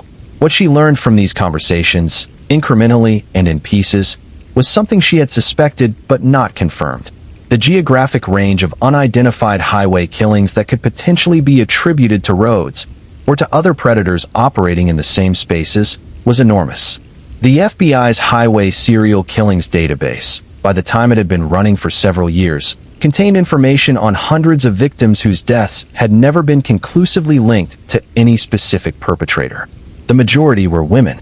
The majority were women who had been living in what investigators called high-risk lifestyles, a term she found clinical and slightly offensive, because what it described was not lifestyle choices, but survival strategies, the adaptive behaviors of people who had been pushed to the edges of the social structure and were doing what they needed to do to remain alive in those margins. She thought about that phrase, high-risk lifestyle, and she thought about herself at 15, hitchhiking across America, sleeping in truck cabs, calculating constantly, surviving constantly. She thought about what it would have meant for her case to have been categorized under that heading, if she had not survived, if she had ended up in a dumpster at a truck stop and been found the next morning. High-risk lifestyle. As if the risk were self-generated, self-sustained, independent of the social and economic conditions that had put her on that road in the first place. She understood, from these conversations and from her own research, something fundamental about why the highway predation pattern had been able to persist for as long as it had. It was not that no one noticed. It was not that the bodies were not found. It was that the bodies were found and categorized in a way that placed them in a tier of investigations that received less urgency, less resource, less follow-through. The victim profile, transient, marginalized, often without strong family ties that would generate sustained pressure on law enforcement, created a specific kind of investigative inertia. Cases stayed open without being actively pursued. Evidence was collected and stored without being analyzed. Jurisdictional boundaries created parallel silences that no one was positioned to bridge until the FBI's initiative created the infrastructure for bridging them. 25 long-haul truckers would eventually be identified and imprisoned for multiple murders along American highways. 25. That number, when she first heard it, sat in her chest like a physical weight. 25 men who had used the mobility and anonymity of the trucking profession to kill multiple women across multiple states over multiple years before being caught. And in most of those cases, the catch came not from the active detection of the crimes as they were occurring, but from the backward reconstruction of a pattern, sometimes years after the fact, when improved DNA technology or database connectivity or simple investigative persistence finally closed the distance between a body found in a field and a name in a system. She thought about Mike Miller stopping his cruiser on Interstate 40 in Arizona. She thought about how many Mike Millers there had never been. How many moments when the pattern might have been interrupted by an observant officer, an alert witness, a reporting victim who was believed, and the interruption had not come, and the truck had pulled back onto the highway, and the road had kept going, and another woman had been somewhere ahead, waiting at the edge of the light. She thought about running into those trees. She thought about how dark it had been, and how she had stood there shaking, and how at no point had it occurred to her that running was anything other than the only option available. There had been no pause in which she thought, I could call someone. There had been no calculation that included law enforcement as a resource. She had been 15 years old and she had run into the dark and she had survived. And the next day, she had gotten back on the highway because that was where she had to be. And the man in the cab had gotten back on the highway too. And neither of them had ever had to account for that night in any official way, in any record, in any document that would survive the passage of time and be searchable by the people whose job it eventually became to find the pattern. This is the thing about invisible people. The invisibility is not one-sided. It does not only protect the victim from consequences, it also protects the predator. Every unreported encounter is a gap in the record. Every girl who ran rather than called. Every woman who calculated that reporting would bring more harm than silence. Every survivor who carried the thing in her chest for 20 years before sitting down at a computer and reading an article about a man in a mugshot. These are the gaps that allow a pattern to persist, that allow a man to drive for 15 years, that allow the body count to accumulate in the margins of a country that had decided it did not need to look there. She understood this now in a way she had not understood it in the moment. Understanding it did not fix it, but it added urgency to the search, gave it a shape that was bigger than her personal history. She was not only looking for the girl in the dumpster because of what that girl meant to her, the personal, intimate recognition of shared vulnerability. She was looking because the girl in the dumpster was the shape of the whole problem, concentrated into a single face and a single stillness in a parking lot. Find her, give her a name, force the record to acknowledge her existence. This was a small act, maybe an impossible act, but it was the act available to her, and she intended to do it. She went to Appalachia. The decision to go to Appalachia was not entirely rational, and she knew that. It was driven by a combination of the fragmentary geography of her memory, the confirmation her father had given her, and a kind of intuition that had served her well on the road and had not entirely abandoned her in the years since. The sense that the truth of a thing is often not in the official record but in the texture of the place itself, in the people who live in proximity to events and carry the knowledge of them in the unsystematic, impermanent way that human communities carry things that are not written down. She had done additional research before making the trip. She had found, through a combination of old newspaper archive searching, the kind of tedious, fragmentary work that involves contacting newspaper morgues and requesting microfilm copies of issues from specific months in specific years, that there had been a cluster of unresolved violent deaths of young women in the general region she was looking at, all within a span of several years in the mid to late 1980s. Not all of them were truck stop cases. Not all of them fit the same profile. But the density of them, the concentration of young women dying in circumstances that had not produced convictions, or in many cases even charged suspects, was higher than the baseline rate of violent crime in the area would have predicted. This was consistent with what she had learned from the FBI conversations, that the highway predation pattern was not exclusively a phenomenon of the major interstate corridors, but extended into the secondary roads and regional networks that connected to those corridors, the smaller highways and state routes and county roads where a truck could pull off without passing anyone for miles, where the margin between the road and the dark was measured in feet rather than hundreds of yards.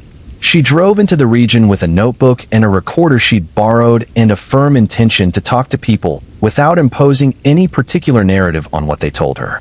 She had done enough research by this point to understand that the most common error in informal investigation is the confirmation bias that comes from already knowing what you're looking for, the tendency to hear what fits the story you've assembled and discount what doesn't.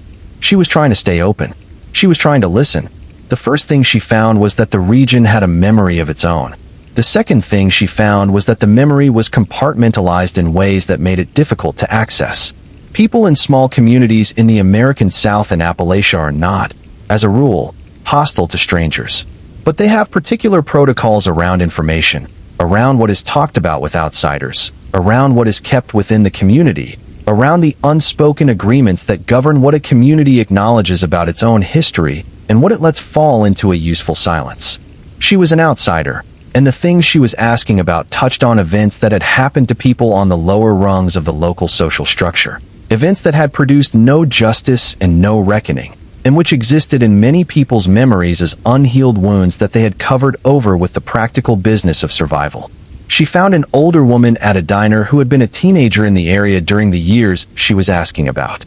The woman was in her 50s now, solid and careful, and measuring the conversation with the precision of someone who had learned not to say things that could be taken out of context. She remembered the truck stops.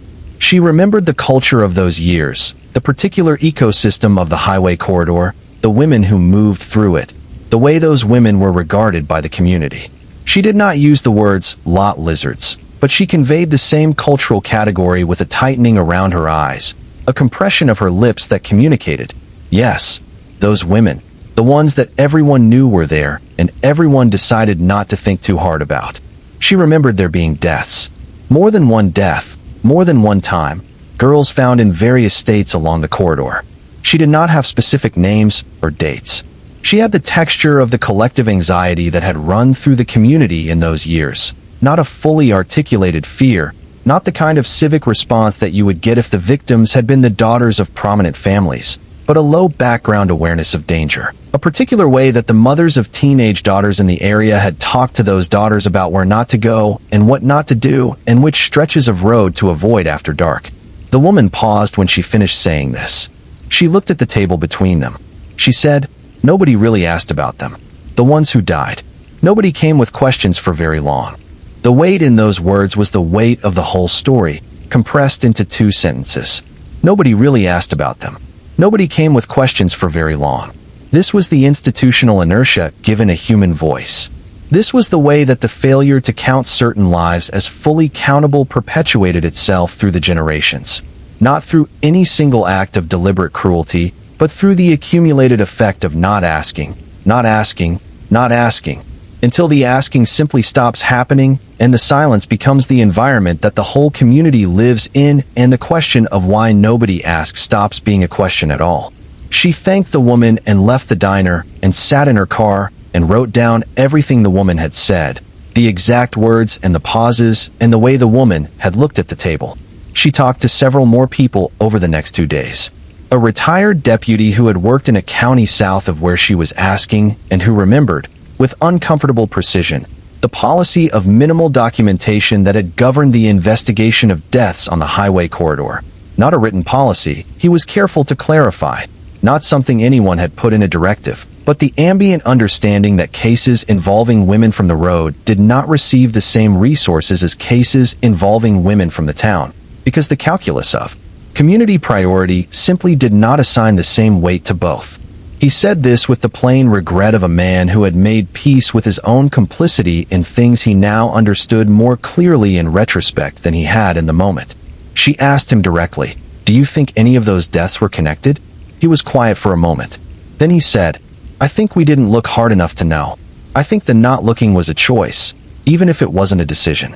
I think there are probably cases in those files, the ones that still exist, that would look different if someone with the right database and the right resources went through them. Whether anyone ever will, I can't say." She found a local historian, a woman who had been documenting the social history of the region for a community organization and who had, somewhat by accident, accumulated information about violent deaths that had occurred along the highway corridor in the 1980s. The historian was careful to clarify that she was not a criminologist and that her documentation was partial and unsystematic, assembled from newspapers and personal interviews and church records rather than from law enforcement sources. But what she had was a list, not a complete list, she emphasized, very far from complete, of women who had been found dead along the highway corridor in approximately the span of years she was asking about, whose cases had been categorized as unresolved and had then simply remained in that category without further documented investigation. She looked at the list. Some of the names she recognized from the FBI database materials she had been given access to, in the partial way that the database shared information with members of the public who had established legitimate connection to cases. Most she did not recognize, because they had never been connected to anything in any national database, had never been subject to the kind of cross-jurisdictional analysis that would have placed them in the broader picture of highway predation. They were local cases. They had remained local, and in remaining local, they had remained effectively invisible to the systems that might have connected them to something larger. She asked the historian how she had found them. Through church records, mostly, the historian said. Churches in small towns keep records of funerals and burials that local governments sometimes don't. And when a young woman died in ambiguous circumstances, and there was no family available to claim her or to arrange a funeral, some churches, not all of them, but some, had provided burial as a matter of basic human dignity, and had noted in their records the circumstances as they understood them. Young woman, found on the highway, cause of death listed as manner undetermined or violence, buried in the church cemetery in a grave that might have a name if one was known and might have only a number if one was not. She asked if she could see the church records. The historian said she would need to contact the churches directly and gave her 3 names and locations. She visited all 3. The first church had burned in a fire in 2007 and its records had been lost. The second church had records that were partially intact, water damage from a roof leak in the 90s, some pages barely legible, and the pastor, a young man who had not been there in those years, allowed her to look through them with the careful, deferential courtesy of someone who understood that he was being asked to open a door to history, and that history was sometimes not what you expected on the other side. In those damaged pages, she found 3 entries.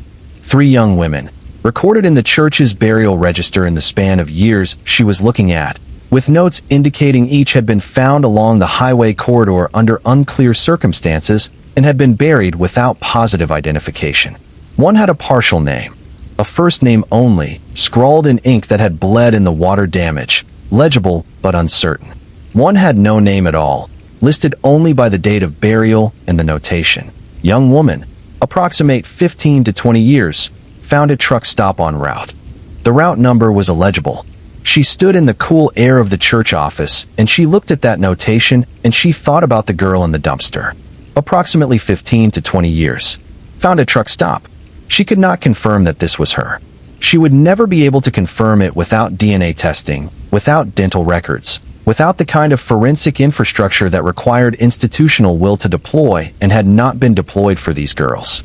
But the weight of the probability settled over her in a way that had nothing to do with official evidence, and everything to do with the accumulated understanding of 20-plus years of living with this question. She took photographs of the records with her phone. She walked through the small graveyard at the back of the church before she left.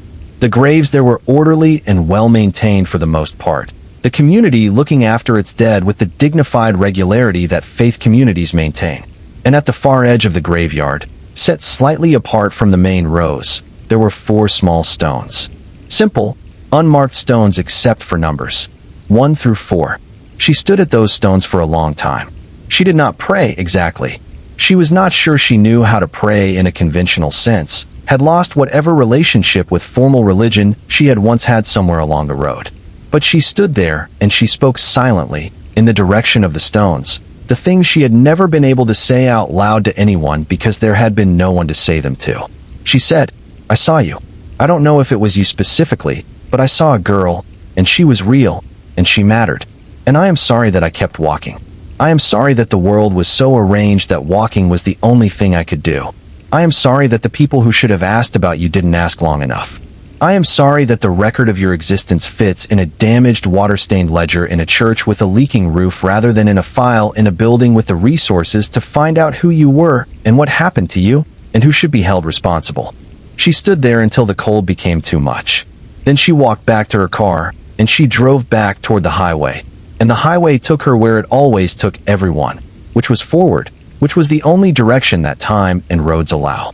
There is something peculiar about the way memory and investigation intersect when you are both the witness and the investigator, when the thing you are trying to document is also the thing that lives in your own nervous system, stored in the body the way that traumatic memory always is, not as a narrative with a beginning, middle, and end, but as a set of sensory triggers that fire without warning and with an intensity that can feel, even 20 years later, almost physically present.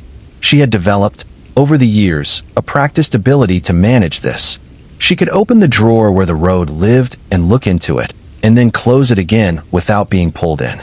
She could talk about what had happened, to the FBI contacts, to the occasional journalist who had found their way to her through the investigative network, to herself in the quiet of the kitchen in the early morning, with a certain professional remove that looked, from the outside, like equanimity.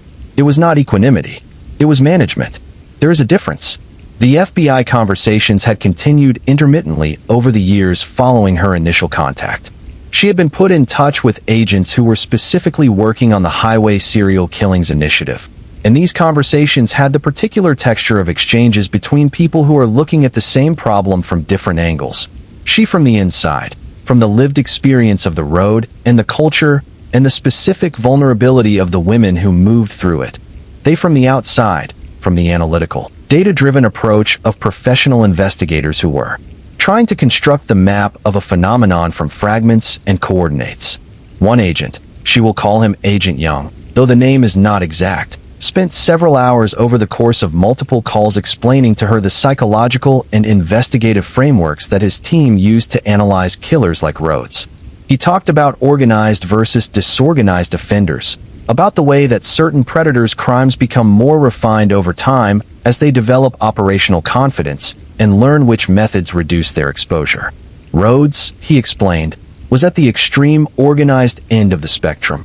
The torture chamber in the cab was evidence of premeditation and engineering, not improvisation. The cleanliness of the scene, the absence of forensic material in most of his confirmed kills, was consistent with a man who understood the investigative process and worked systematically to deny investigators the evidence they needed.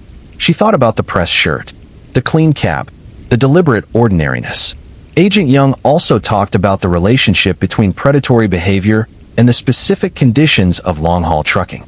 The road, he said, was not just a cover. It was also a psychology. The combination of isolation, mobility, and routine that defined the long-haul driving life created specific conditions that were, for certain people, enabling rather than merely accommodating. The isolation removed the social constraints that normally regulate behavior. The neighbor who might notice something, the colleague who might ask a question, the family whose presence requires a certain performance of normality. The mobility removed the geographic constraints that ordinarily bind criminal behavior to a specific territory and make pattern detection possible.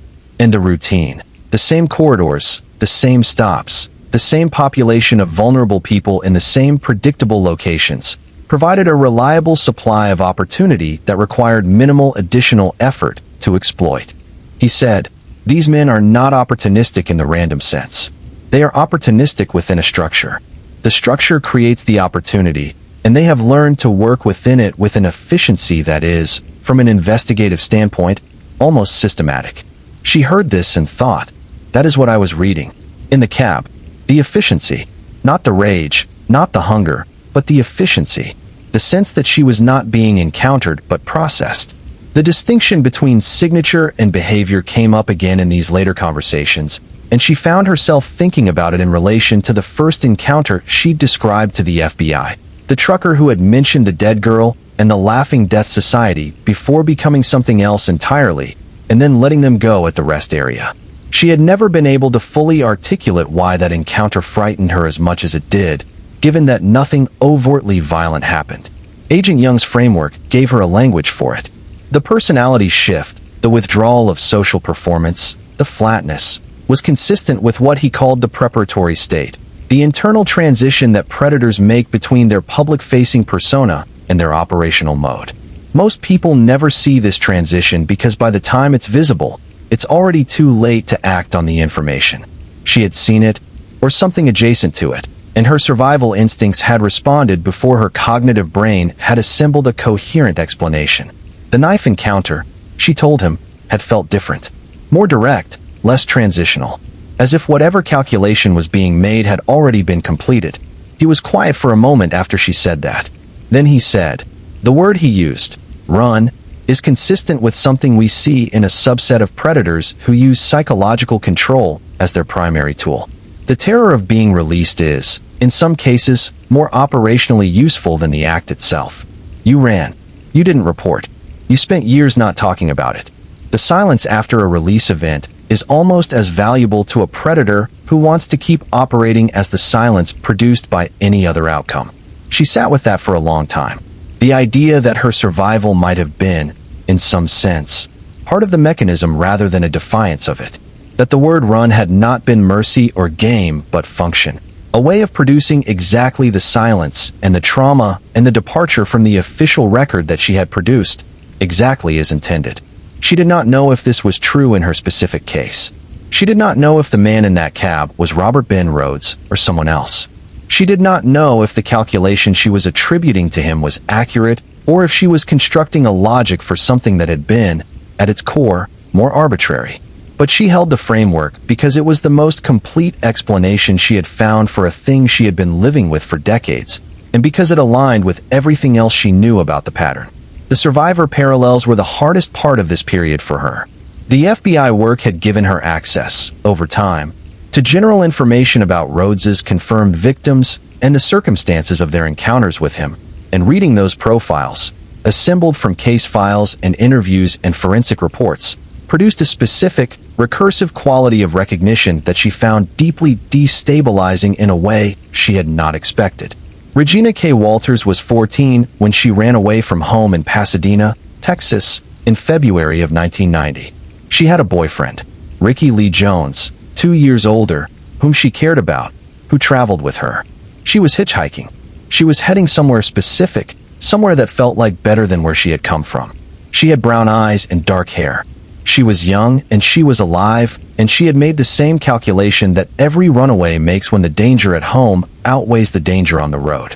She did not survive. Rhodes had killed Ricky quickly. She would not let herself think about the specific mechanics of that. and had then kept Regina in the cab for weeks. The details of those weeks are documented in the case file and were introduced at trial and will not be reproduced here in their specificity, because to reproduce them is to participate in a kind of documentation that serves the horror rather than the humanity. What she knew, what she had learned from the evidence presented at trial, was that Regina had endured something that was structurally a prolonged exercise in the dismantling of personhood, the systematic reduction of a human being to an object that could be controlled and discarded. And then Rhodes had taken photographs of her. This is perhaps the detail that is hardest to metabolize, not because the violence was not devastating in its own right, but because the photographs, found in his possession when he was arrested, introduced at trial, seen by investigators and jurors, and ultimately made part of the public record of the case, represents something specific and calculated about how Rhodes understood what he was doing.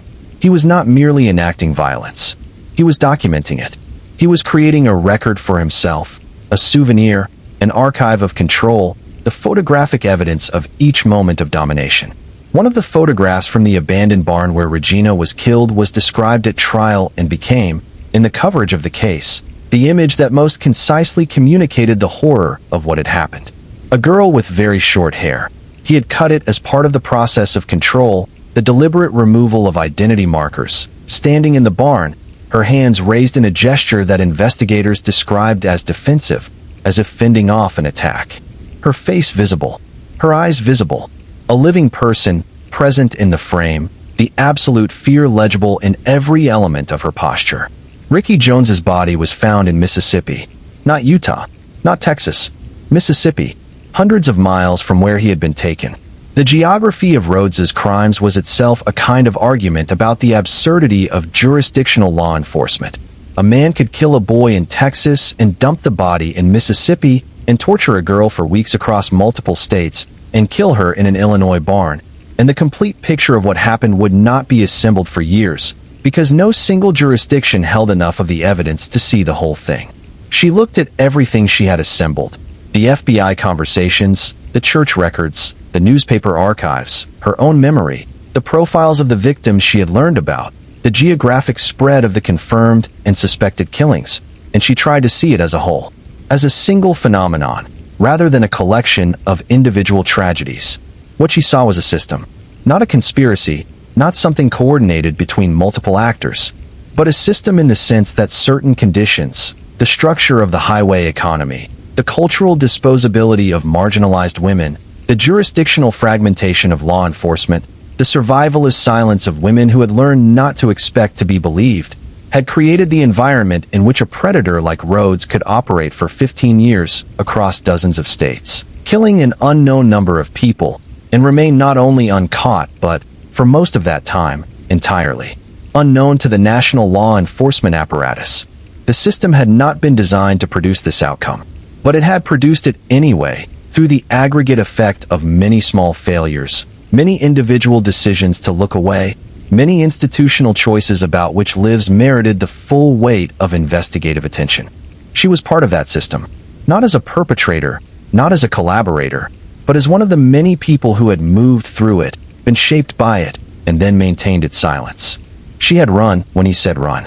She had not reported. She had kept moving.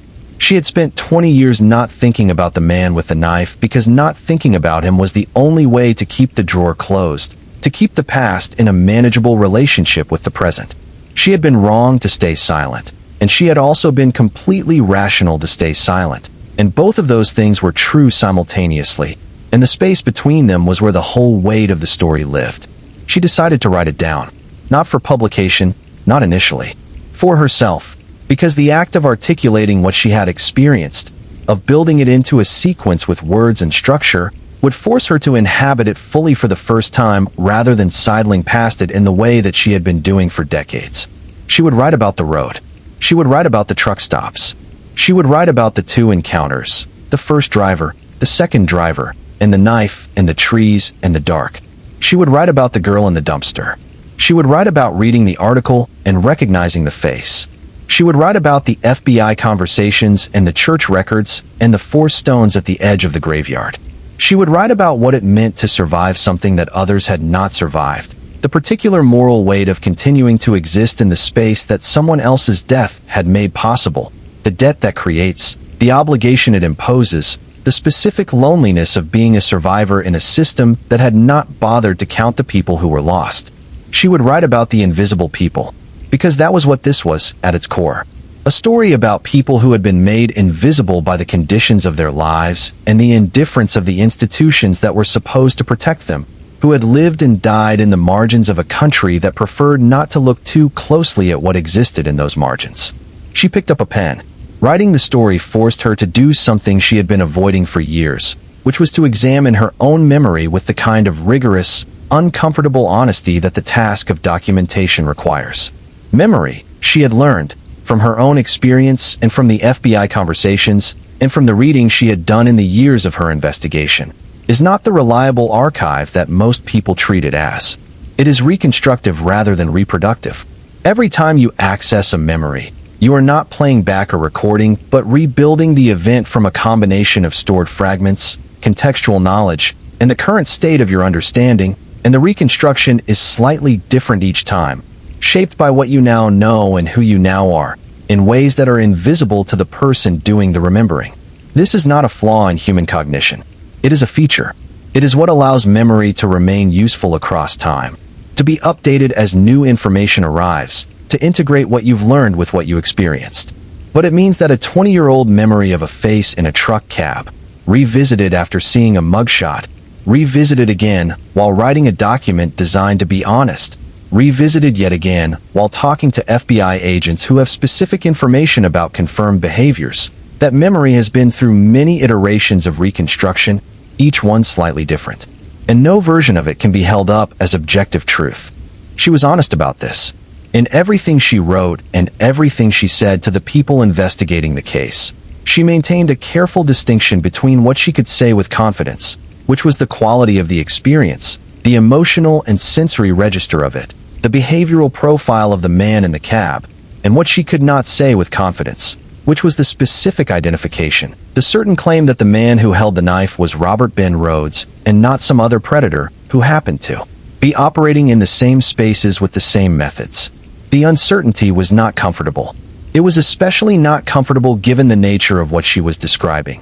Given that on one side of the uncertainty was the possibility that she had been in a truck cab with one of the most prolific unconfirmed serial killers in American history, and on the other side was the possibility that she had been in a truck cab with someone else, someone whose crimes might also be unrecorded, unresolved, embedded in the same system of invisible violence that had swallowed the girl in the dumpster, and the women in the church graveyard, and the 37 Jane Does in the FBI database who had last been seen at truck stops along corridors that overlapped with Rhodes's known routes. Either way, the horror was the same. Either way, the system had failed. Either way, the story needed to be told. She wrote through the summer and into the fall. She wrote slowly and carefully, the way you write when the material is also your own history, and the act of forming it into sentences requires you to be simultaneously the writer and the thing being written about. She went back to the places she had been in her memory, the truck stop in the rain, the second cab, the rest area, the highway shoulder at dusk, the trees at night, and she tried to put them down in language that was precise without being clinical, that honored the emotional reality without amplifying it into something that served drama rather than truth. She sent drafts to the FBI agent she trusted most among her contacts, asking not for validation of the narrative. She was not looking for confirmation that she was right, but for accuracy checks on the factual information she had incorporated about Rhodes's confirmed crimes and the broader highway predation pattern. She wanted to make sure that what she was describing was consistent with what investigators knew, and that her framing of the systemic issues was accurate and not inadvertently misleading. The agent came back to her with a few corrections and a note that said, simply, "This is important. Get it out." She had been thinking about the mechanics of that while she was writing, not just what to say, but how to say it, through what form, to what audience. She was not a journalist, did not have a publication platform, did not move in the world of true crime media that had grown enormously in the years since she had begun her research. What she had was the story, and the story was demanding, in the way that true stories of genuine consequence always eventually demand, to be heard. Then came the letter. She had not expected it. She had not initiated contact with Rhodes himself, had not written to him, had not requested anything through the prison communication system. But there are ways in American corrections facilities for incarcerated individuals to learn of people who are asking questions about their cases, and Rhodes, serving his life sentence at the Menard Correctional Center in Illinois, had apparently become aware, through some channel she was never fully able to trace, that a woman was looking into his past. The letter arrived on an ordinary Tuesday morning. It was postmarked from Chester, Illinois, which is where Menard is located. The handwriting was careful and deliberate, the handwriting of someone who wrote with self-consciousness, who understood that what they wrote might be read by others, and had composed accordingly. The letter was not long. It denied everything.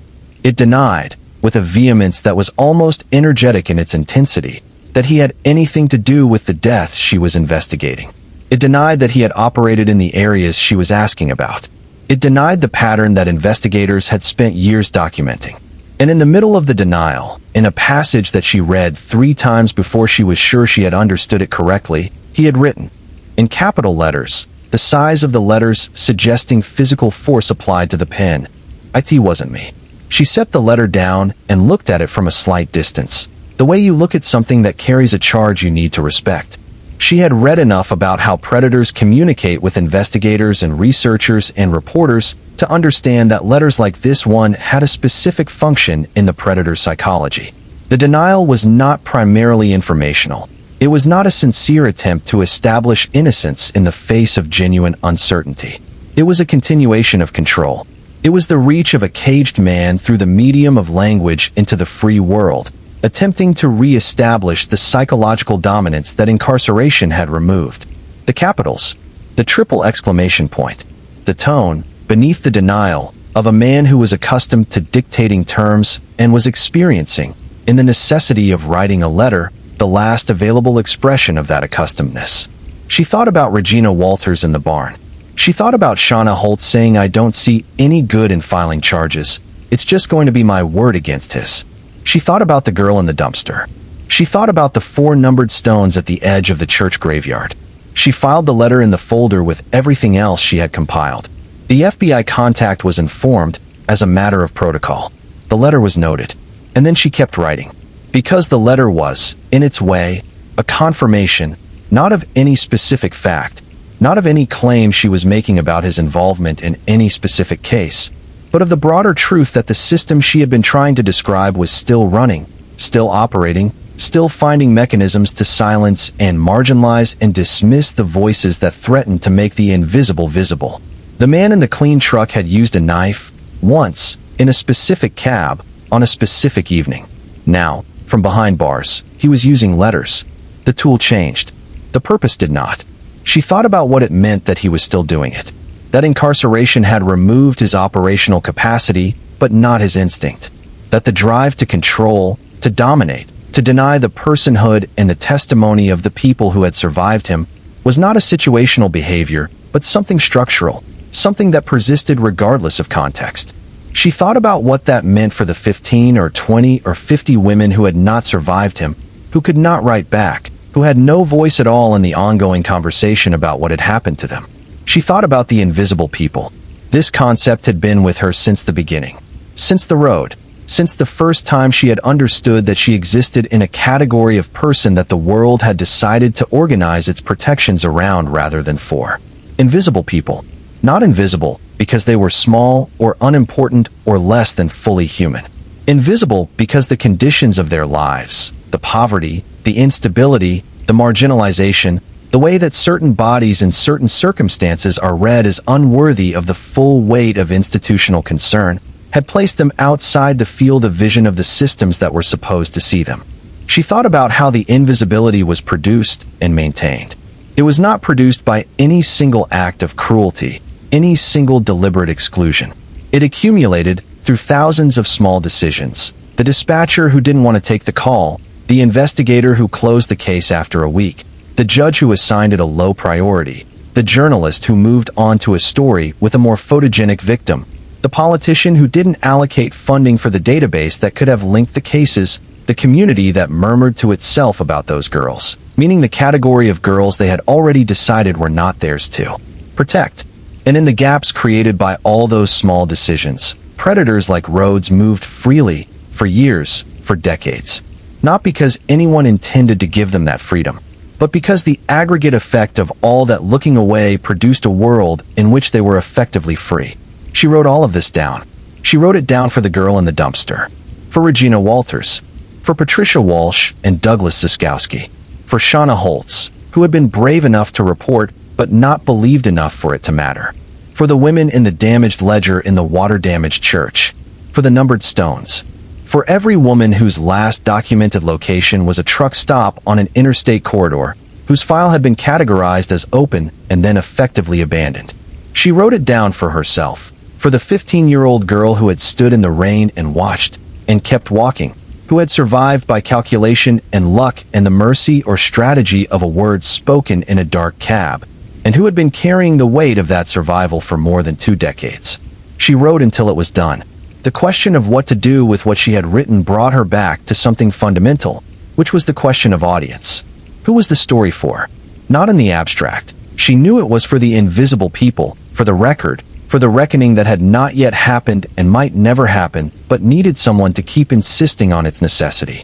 But concretely, practically, who was going to receive it, and in what form, and through what channel? She thought about this for several months while the document sat on her computer, growing and shrinking as she revised it. As she went back to the FBI contacts for clarification, as she returned to her own memory again and again to verify that what she had written corresponded to what she actually remembered and not to a version of the story that had been shaped by what she had learned in the years of research.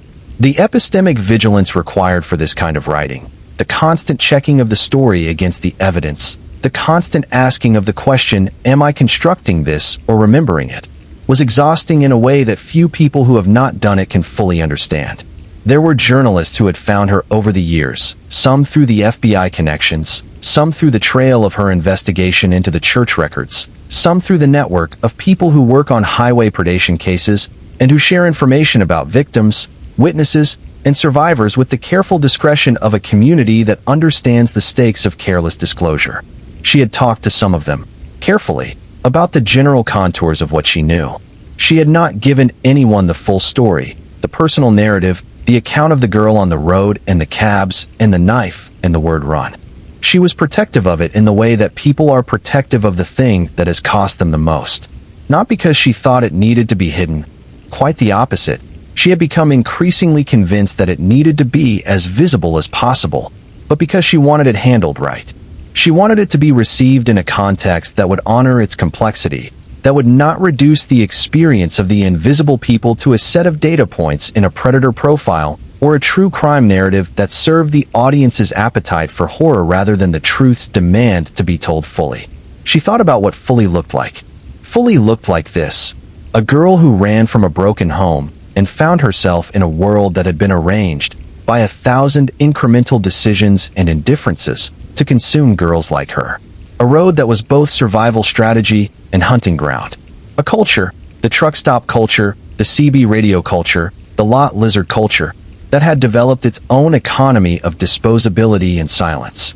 A predator who was not a monster in any supernatural sense, but a man who had correctly understood the architecture of the system and exploited it with methodical patience.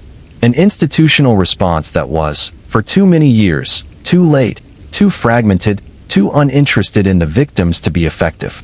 And a survivor, one survivor, among an unknown number of others, who had carried all of this in her body for 20 years before she found the words to set it down. Fully looked like, not the story of one killer and his crimes, but the story of the conditions that made the killer possible and invisible and effective for 15 years or more.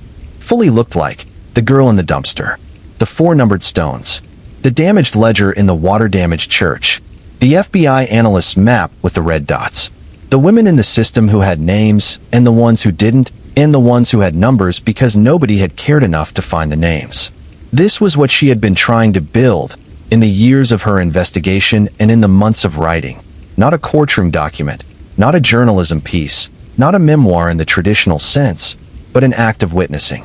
An attempt to hold up the lens of personal experience to a systemic failure and say, here, look at this. Look at what was here, what was always here, what you have been looking past for decades. The response, when the story began to reach people, was not uniform. It never is, when the story being told is one that implicates the audience in some way, not in the crimes themselves, but in the conditions that sustain them. The people who received it with the greatest intensity were, overwhelmingly, women who had their own relationship to invisibility, their own experience of moving through the world in a body that the structures of power had determined was less than fully protected. Women who had hitchhiked. Women who had worked in proximity to the highway economy. Women who had been in situations they could not report, who had made the Shauna Holtz calculation. It's just going to be my word against his. And who had been carrying that calculation and its cost for years. The response from that community was not, primarily, shock. It was recognition. The recognition that people feel when a story puts language to something they have been living without language for. A kind of exhale, a release, the particular relief of discovering that you are not alone in a thing you had believed, for all the years you carried it, was yours alone to carry. There were law enforcement people who reached out, particularly from the network of investigators who worked on the highway serial killings cases, the analysts and detectives and agents who had been doing this work in relative obscurity for years, and who found in her account a kind of documentation of the experiential reality of the system they had been trying to map from the outside. They confirmed things she had only understood partially. They pushed back, gently and professionally, on things she had gotten slightly wrong. They shared, within the limits of what could be shared, additional information about cases and patterns that added texture to her account.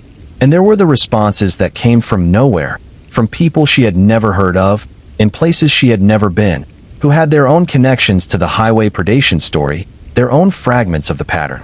A woman in Texas who had been a teenager at a truck stop in the late 1980s and had seen something she had never reported, who had been carrying the image of it for 30 years. A man in Tennessee whose sister had disappeared in 1987 and whose case remained open, who had spent decades quietly trying to find out what had happened to her, and who recognized in the geographic and temporal details of her account something that might overlap with his own search. A retired trucker in his 70s who had driven the same corridors in the same years, and who wanted to tell her that the culture she described, the silence, the looking away, the ambient contempt for the women who worked the lots, was real, was accurate, was not an exaggeration, and that he had known things he had not said, and that the not saying had been eating at him ever since. These were the invisible people, or the people who had been adjacent to them, or the people who had survived their proximity to the system. They were responding to the story because the story was their story, in the particular way that true stories about systemic failure are always the story of everyone who has moved through the system rather than the story of a single person's exceptional experience. She read every letter and every message. She responded to as many as she could. She treated each one as what it was, a document of the invisible, one more fragment of the record that should have been built at the time and was being built now, imperfectly and late, through the aggregate testimony of people who had been kept outside the record for too long. And she kept thinking about the girl in the dumpster.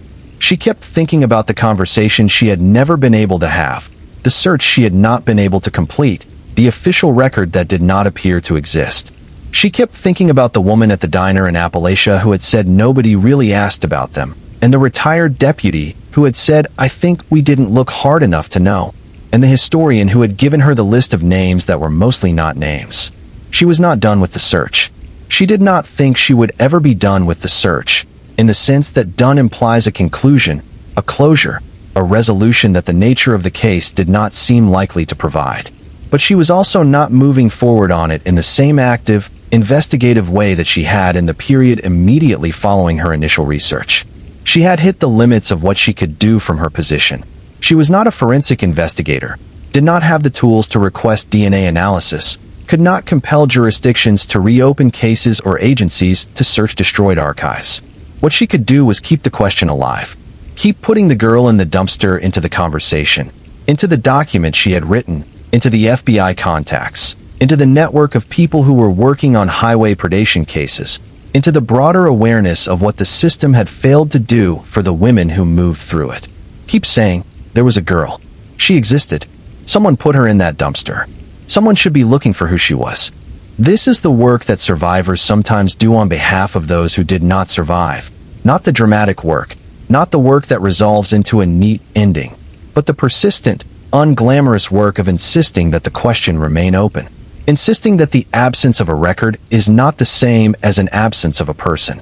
Insisting that the girl in the dumpster was real, that her reality has claims on the conscience of anyone who is willing to look at it, and that the fact that the official record has not yet honored those claims is not a final answer, but an ongoing failure that can still, if enough people insist on it, be addressed. She had survived.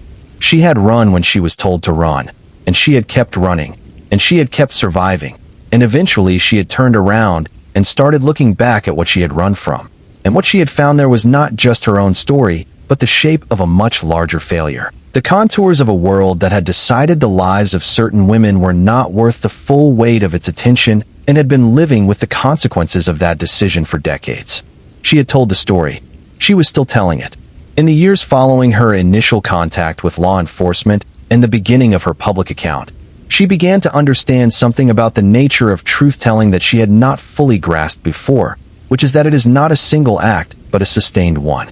Telling the truth once is not the same as having the truth received, absorbed, incorporated into the institutional memory that determines what gets investigated, what gets prosecuted, what gets remembered.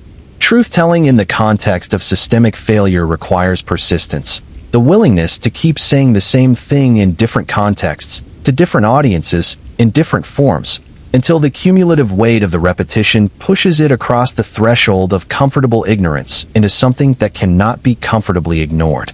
She had been doing this work for years by the time the broader cultural conversation about highway predation began to shift. The FBI's Highway Serial Killings Initiative, launched in 2004, had grown into a national infrastructure that was, slowly and incompletely, beginning to produce results. Cases were being connected across jurisdictions. DNA technology was beginning to provide identifications that had not been possible in the immediate aftermath of the crimes. The number of convicted long-haul truck driver serial killers had grown to 25 and was continuing to grow. The number of identified victims was growing as well. The database had expanded from the initial 750 to more than 850 documented cases. This was progress. It was also a measure of how deep the problem had been, how long it had persisted, how many lives had been lost in the space between the inception of the pattern and the institutional response that was finally beginning to address it. She thought about the timeline. Rhodes had been driving since the early 1970s, and by his own admission had been committing violent crimes for 15 years before his 1990 arrest. The FBI's Highway Serial Killings program had started in 2004, 14 years after his arrest. The gap between when the problem was operating and when a systematic response was initiated was more than 3 decades.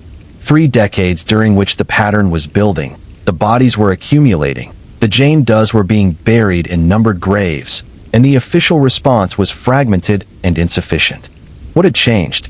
Technology was part of it. The development of DNA databases and cross-jurisdictional forensic capacity that simply had not existed in the 1980s.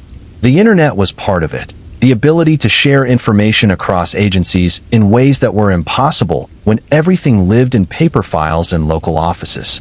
But also, she believed, the persistent pressure of people who had refused to accept the invisibility of the victims as a permanent condition, the investigators who had kept cases open, the families who had kept looking, the survivors who had kept telling the story even when telling the story cost them something significant. She had contributed to this. She was clear-eyed about the scale of her contribution. It was small. It was one voice among many. It was not the decisive factor in any single investigation or conviction. But it was real.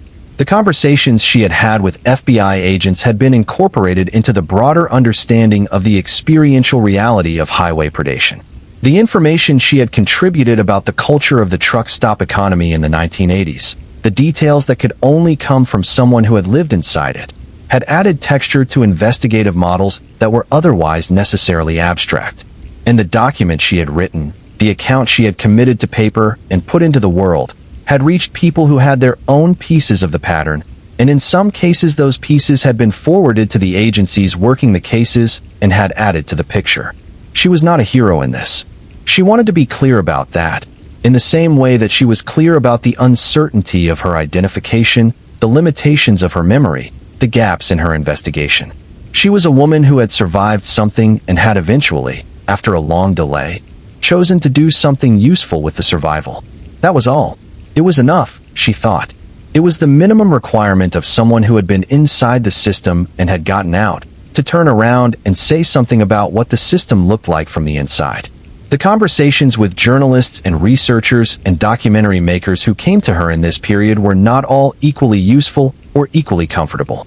Some of them were genuinely committed to the kind of careful, systemic analysis she had been doing.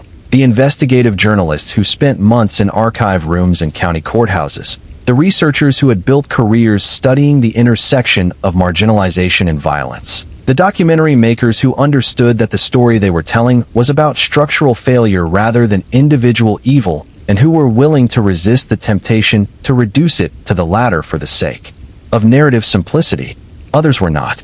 Others came with frameworks already assembled, looking for color and emotional content to fill the spaces their frameworks had left open, not necessarily interested in the more uncomfortable truths, the ones that implicated institutions rather than just perpetrators, the ones that required the audience to sit with complicity rather than just horror. These conversations were frustrating in a specific way, the way that all conversations are frustrating when the other party is listening for what they expect to hear rather than what you are actually saying. She learned to distinguish between them quickly, and she was not generous with her time for the latter category. What she was generous with was the specificity of her account when she was in the right company. The details that she had maintained in private for so long. The rating scale she had developed on the road. The behavioral tells she had learned to read in the men she encountered. The specific vocabulary of the truck stop culture in those years. These she gave freely when the context warranted it, because they were the details that could not be found in any archive, that existed only in the living memory of people who had been there, and that would be lost when those people were no longer able to provide them. She thought about what it meant to be a primary source. She had never thought of herself that way.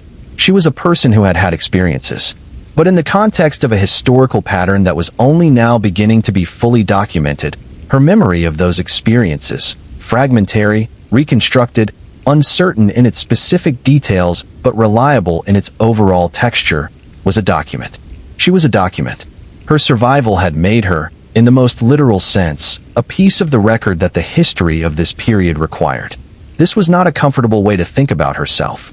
It came with a weight that she had not fully anticipated when she began the telling. The sense that the story was not entirely hers, that it had obligations beyond her personal narrative, that putting it into the world meant relinquishing something of the private claim she had made on it over the years of carrying it alone. But it was also, in a way she had not expected, a kind of freedom. The story did not need to be hers alone anymore. It could be given over to the broader work of understanding and accountability that it was part of, and she could carry it differently. Not as something hidden and private, a stone in the chest, but as something that had been offered and received, and was now doing what it needed to do in the world. She thought about the numbered stones at the church graveyard. She thought, those women deserve to be primary sources too. They deserve to have their experiences documented and analyzed and taken seriously by the institutions that existed to take such things seriously. They deserved what she had eventually gotten. The FBI conversations, the careful investigators, the people who listened and asked questions and took notes and said thank you. This matters. We will use this. They did not get that. They got numbered stones and damaged ledgers and records that were destroyed in archive clearances and truck stop parking lots built over in the late 1990s. They got the particular erasure that is reserved for people who were already invisible before the violence found them. She could not change that. She could not go back to the 1980s and change the institutional decisions that had produced those erasures. She could not compel the agencies to preserve records they had destroyed or to reopen cases they had never fully opened. She could not give names to the unnamed. What she could do was refuse to accept the erasure as the final word. What she could do was keep saying, they were here. They were real. The fact that the record does not contain them adequately is a failure of the record, not an absence of the lives. The girl in the dumpster existed. The women in the numbered graves existed. The 15 or 20 or 50 women that Robert Ben Rhodes is suspected of having killed, whose names have never been established with certainty, whose deaths have never been fully prosecuted, existed. They were people. They were here. The world was not better for losing them, and the world did not take adequate steps to prevent losing them, and that is a failure that belongs to all of us. She kept saying this. She kept putting it into the document. She kept offering it in the conversations. She kept directing it at the people who had the institutional capacity to do something about it. The agencies, the policymakers, the funders, the people who determined which problems got resources and which ones continued to be funded only by the persistence of unpaid advocates and the moral weight of the unresolved. She said, "The Highway Serial Killings Initiative is underfunded and under-resourced relative to the scale of the problem it is trying to address." She said, "The DNA testing of unidentified remains in cases involving marginalized victims is not a priority in most jurisdictions, and it needs to be." She said, "The cultural disposability of women who live in proximity to the highway economy is not an immutable feature of American life, but a choice that has been renewed in every generation by the decision not to challenge it. And the challenge begins with deciding that those women's lives are worth the same institutional attention as any other lives." She said these things knowing that some people were listening and some were not, that some of what she said would move into the institutions that needed to receive it, and some of it would be absorbed by the indifference that had produced the problem in the first place. She said them anyway, because the alternative, the silence that had been productive for everyone except the people it was killing, was not something she was willing to go back to. She had run once, when he told her to run. She was not running anymore. It is worth dwelling for a moment on the specific architecture of Robert Ben Rhodes's crimes. Not because the horror of the mechanism deserves celebration in the way that true crime coverage sometimes perversely provides, but because understanding the structure of what he built, the deliberate, engineered quality of it, is essential to understanding how it was able to persist for as long as it did, and what the systemic response should have looked like, and didn't. Rhodes had been a long-haul truck driver since the 1970s.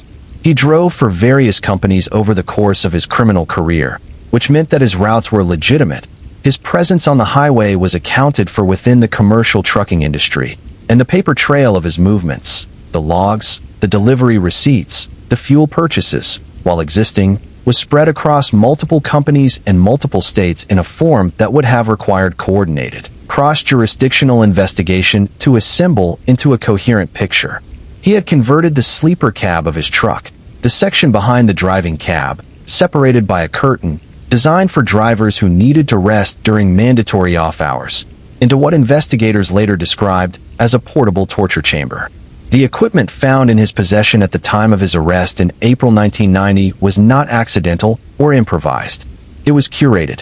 Handcuffs, alligator clips, leashes, whips, a horse bridle. These were not items that a person carries in a truck for any legitimate purpose. They were the operational toolkit of a man who had thought very carefully about what he intended to do, had sourced the equipment, had practiced or planned its use, and had integrated it into the physical structure of his working life in a way that made it continuously available. The deliberateness of this is staggering when you hold it in your mind. He was not a man who was occasionally overcome by violent impulses that he then acted on impulsively. He was a man who had built the infrastructure for his crimes into the vehicle he drove for a living, who had maintained that infrastructure over years, who had gotten up every morning and climbed into a truck that contained, behind a curtain, the tools of systematic torture and murder, and had driven that truck through the ordinary geography of American commerce, stopping at diners and fuel stations and way stations, interacting with dispatchers and mechanics and waitresses, presenting to all of them the face of a regular trucker going about regular trucking business. The face of ordinariness was, in this context, not a mask that concealed something fundamentally different, but a mode of operation that was itself part of the method. He was ordinary because ordinary was useful. Ordinary meant no one looked too closely. Ordinary meant no one kept the kind of records that would allow a pattern to be identified. Ordinary meant he could be in 100 different places in a year and be remembered at none of them as anything other than that trucker who came through a few times.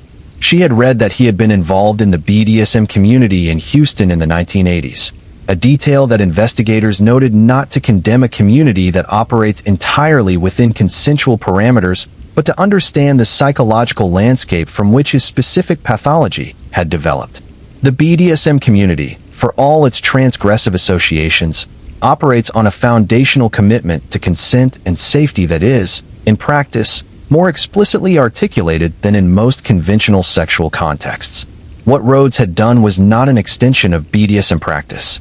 It was the appropriation of its vocabulary and its imagery, the restraints, the power dynamics, the physical intensity, in a context from which consent had been entirely removed, replaced by violence and terror. He had taken the form and destroyed the content. This distinction matters not for any reason related to the legal or moral evaluation of consensual adult practice, but because it illuminates something about the psychology of control.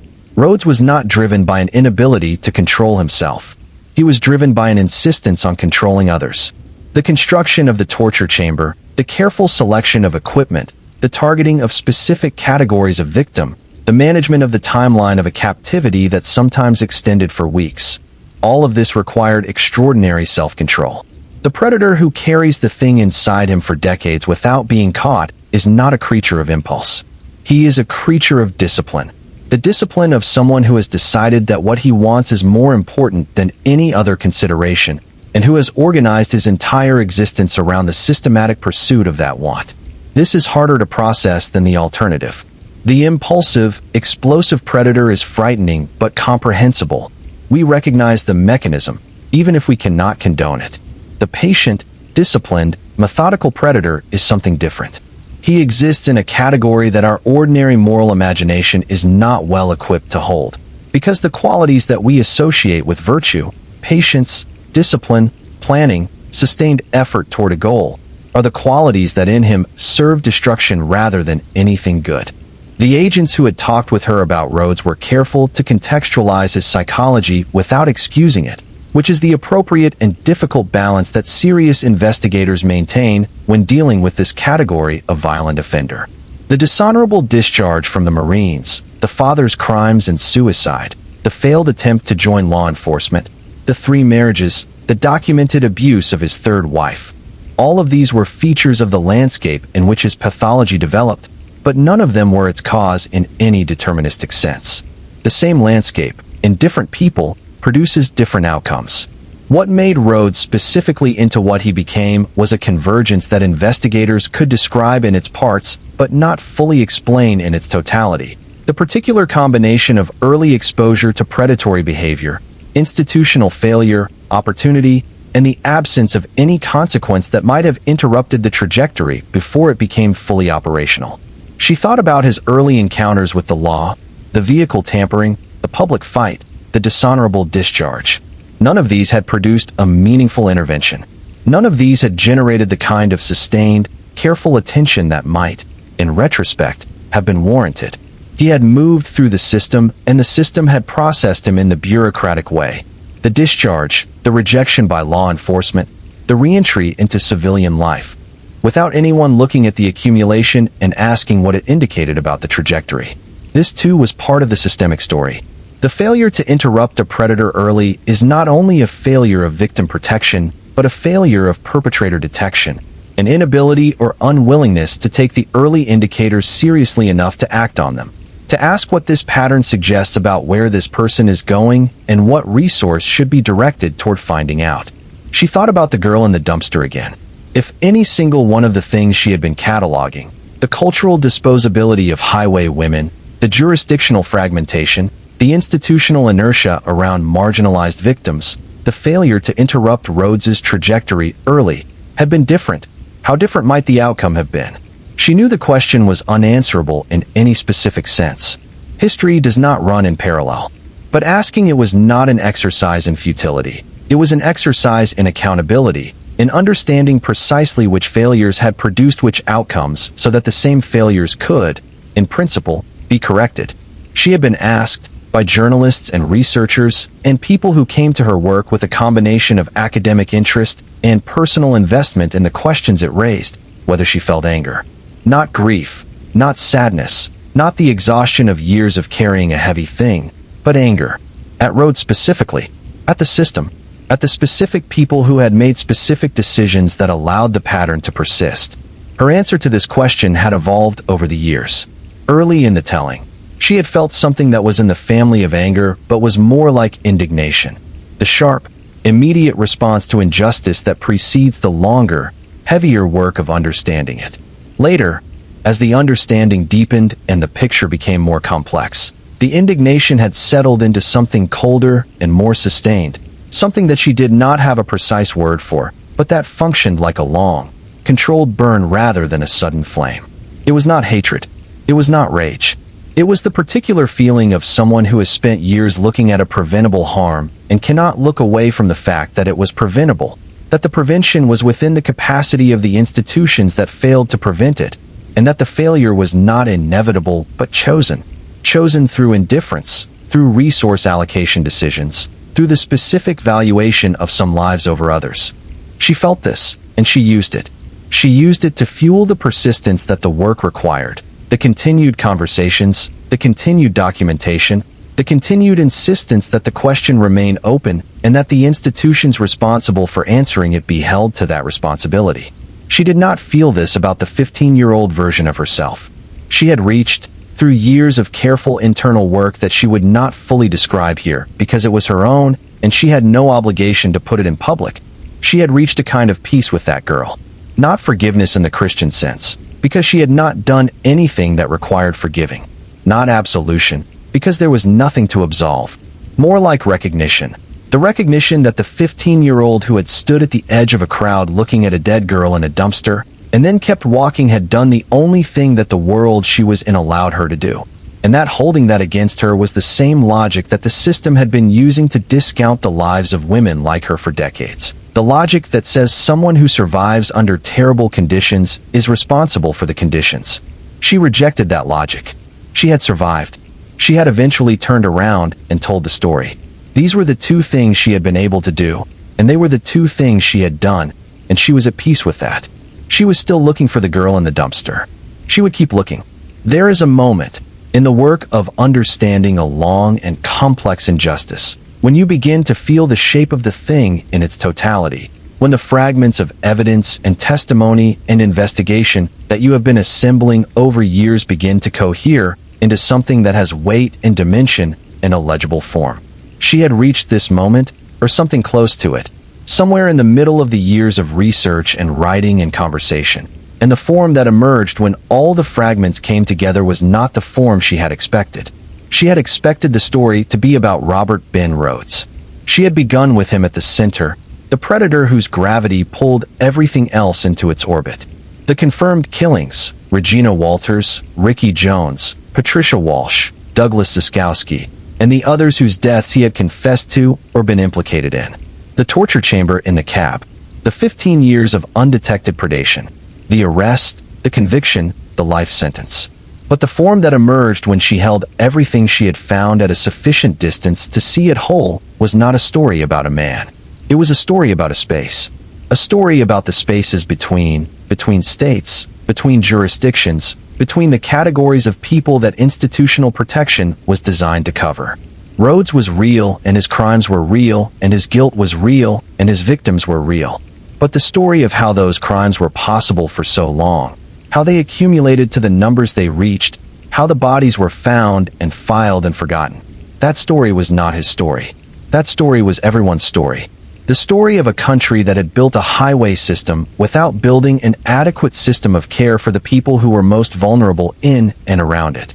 She had interviewed, informally, through the network she had built, a woman who worked for a nonprofit focused on anti-trafficking efforts along highway corridors. The woman had been doing this work for 2 decades and had a specific, ground-level knowledge of the truck stop economy that complemented the analytical knowledge she had gathered from the FBI conversations and the research.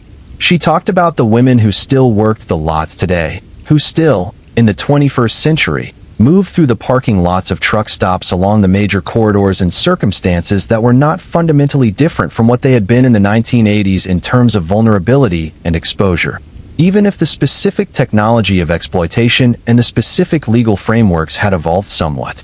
She talked about the way that outreach workers, people who came to the lots with supplies and information and a willingness to listen without judging, were sometimes the only point of contact between those women and any system that acknowledged their existence and their rights.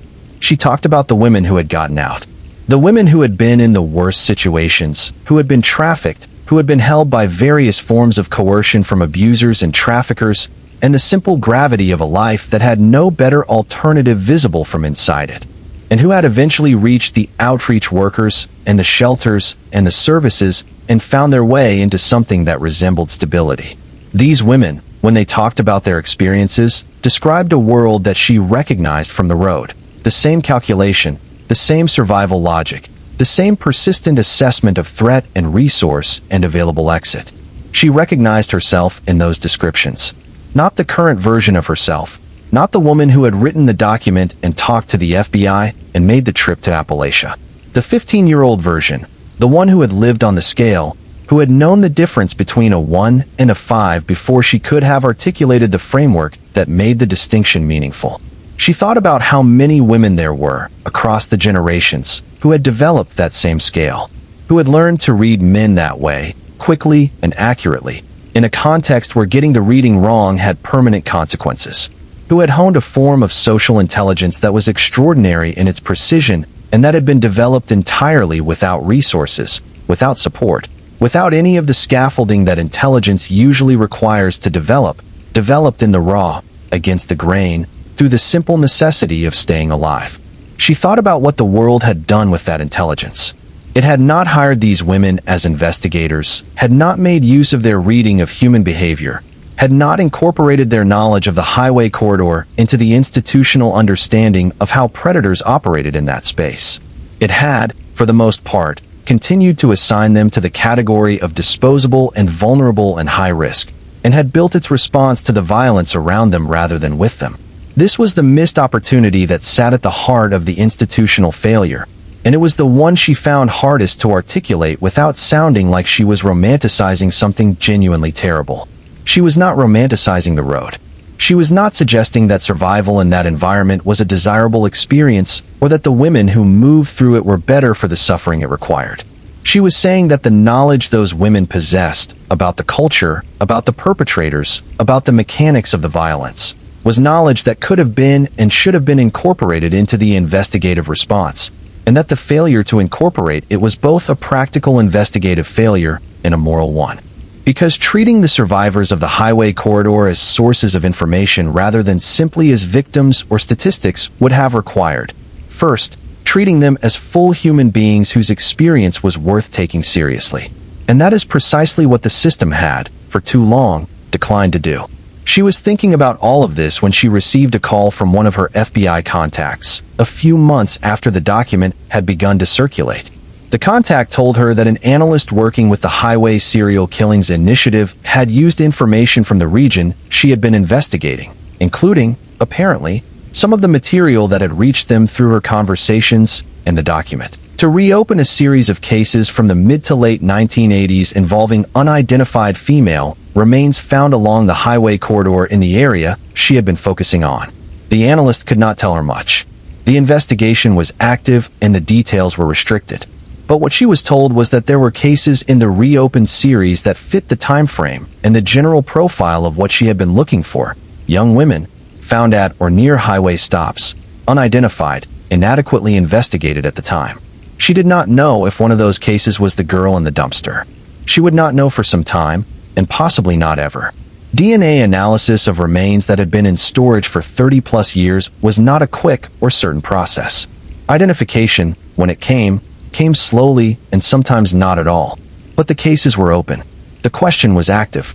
The system, the same system that had created the conditions for the erasure, the same institutions whose indifference had produced the numbered stones and the damaged ledgers, was turning, however slowly, however imperfectly, toward the question that had been waiting for them. She sat with this for a long time. She thought about what it meant. Not resolution. It was nowhere near resolution. Would not be resolution until names were found and families were notified and the record was corrected and the inadequacy of the original investigation was officially acknowledged. But movement in the right direction. The machinery that had been looking away, finally, partially, reluctantly, with enormous inertia still working against it, beginning to look.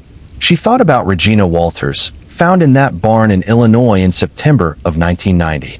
Regina, who had been 14 when she ran away from home in Pasadena, Texas, who had loved a boy named Ricky, who had been heading somewhere she believed was better. Regina, whose father had received an anonymous phone call. A phone call from Rhodes, investigators later determined, in which a voice had said, "I made some changes. I cut her hair," and had hung up when the father asked if she was still alive. She had been thinking about that phone call for years. The cruelty of it was almost incomprehensible. Not the cruelty of someone in the grip of uncontrollable rage, but the cruelty of someone making a deliberate choice, deciding to reach through the telephone into the life of a grieving father and deliver one more increment of suffering, calculated and specific and personal. Calling the father, telling him about the haircut, hanging up.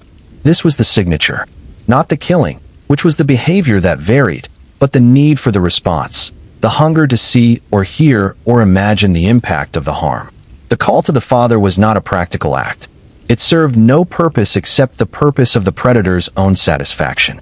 It was the signature expressing itself in the only form available to it now that Regina was gone. She thought about writing to Rhodes. She had received his letter. She could write back. She considered this for a long time, over many days, in the way that she considered things that mattered, slowly, with full attention to the different possible outcomes, the different ways the exchange could develop and what each development would mean. She was not naive about what he would do with a letter from her. She understood that any communication from her would be processed by him through the same mechanism he used for everything, as an opportunity for control, as a test of the power dynamics between them, as a way of assessing whether his campaign of denial and intimidation was working. She thought, but communication goes both ways. Even with a man like Rhodes, even in the asymmetric context of an exchange between a free person and a man serving life without parole, there is something that the letter writer gets from the writing that is independent of the recipient's response. She thought about what she would say. She would not accuse. She had no certainty to accuse with. She would not ask for confession. She had no expectation of receiving one. She would not perform the rage or the fear that he would be expecting from her, the emotional states that would give him the satisfaction of having produced an effect. She would describe the girl in the dumpster. She would describe her in as much detail as she could remember. The way she looked, the parking lot, the rain, the small crowd. She would describe what it had felt like to stand there at 15 and understand, with the particular clarity of a girl who had already learned not to look away from hard things, what she was seeing. She would describe the 20-plus years she had spent trying to find out who the girl was. She would describe the church graveyard and the 4 numbered stones.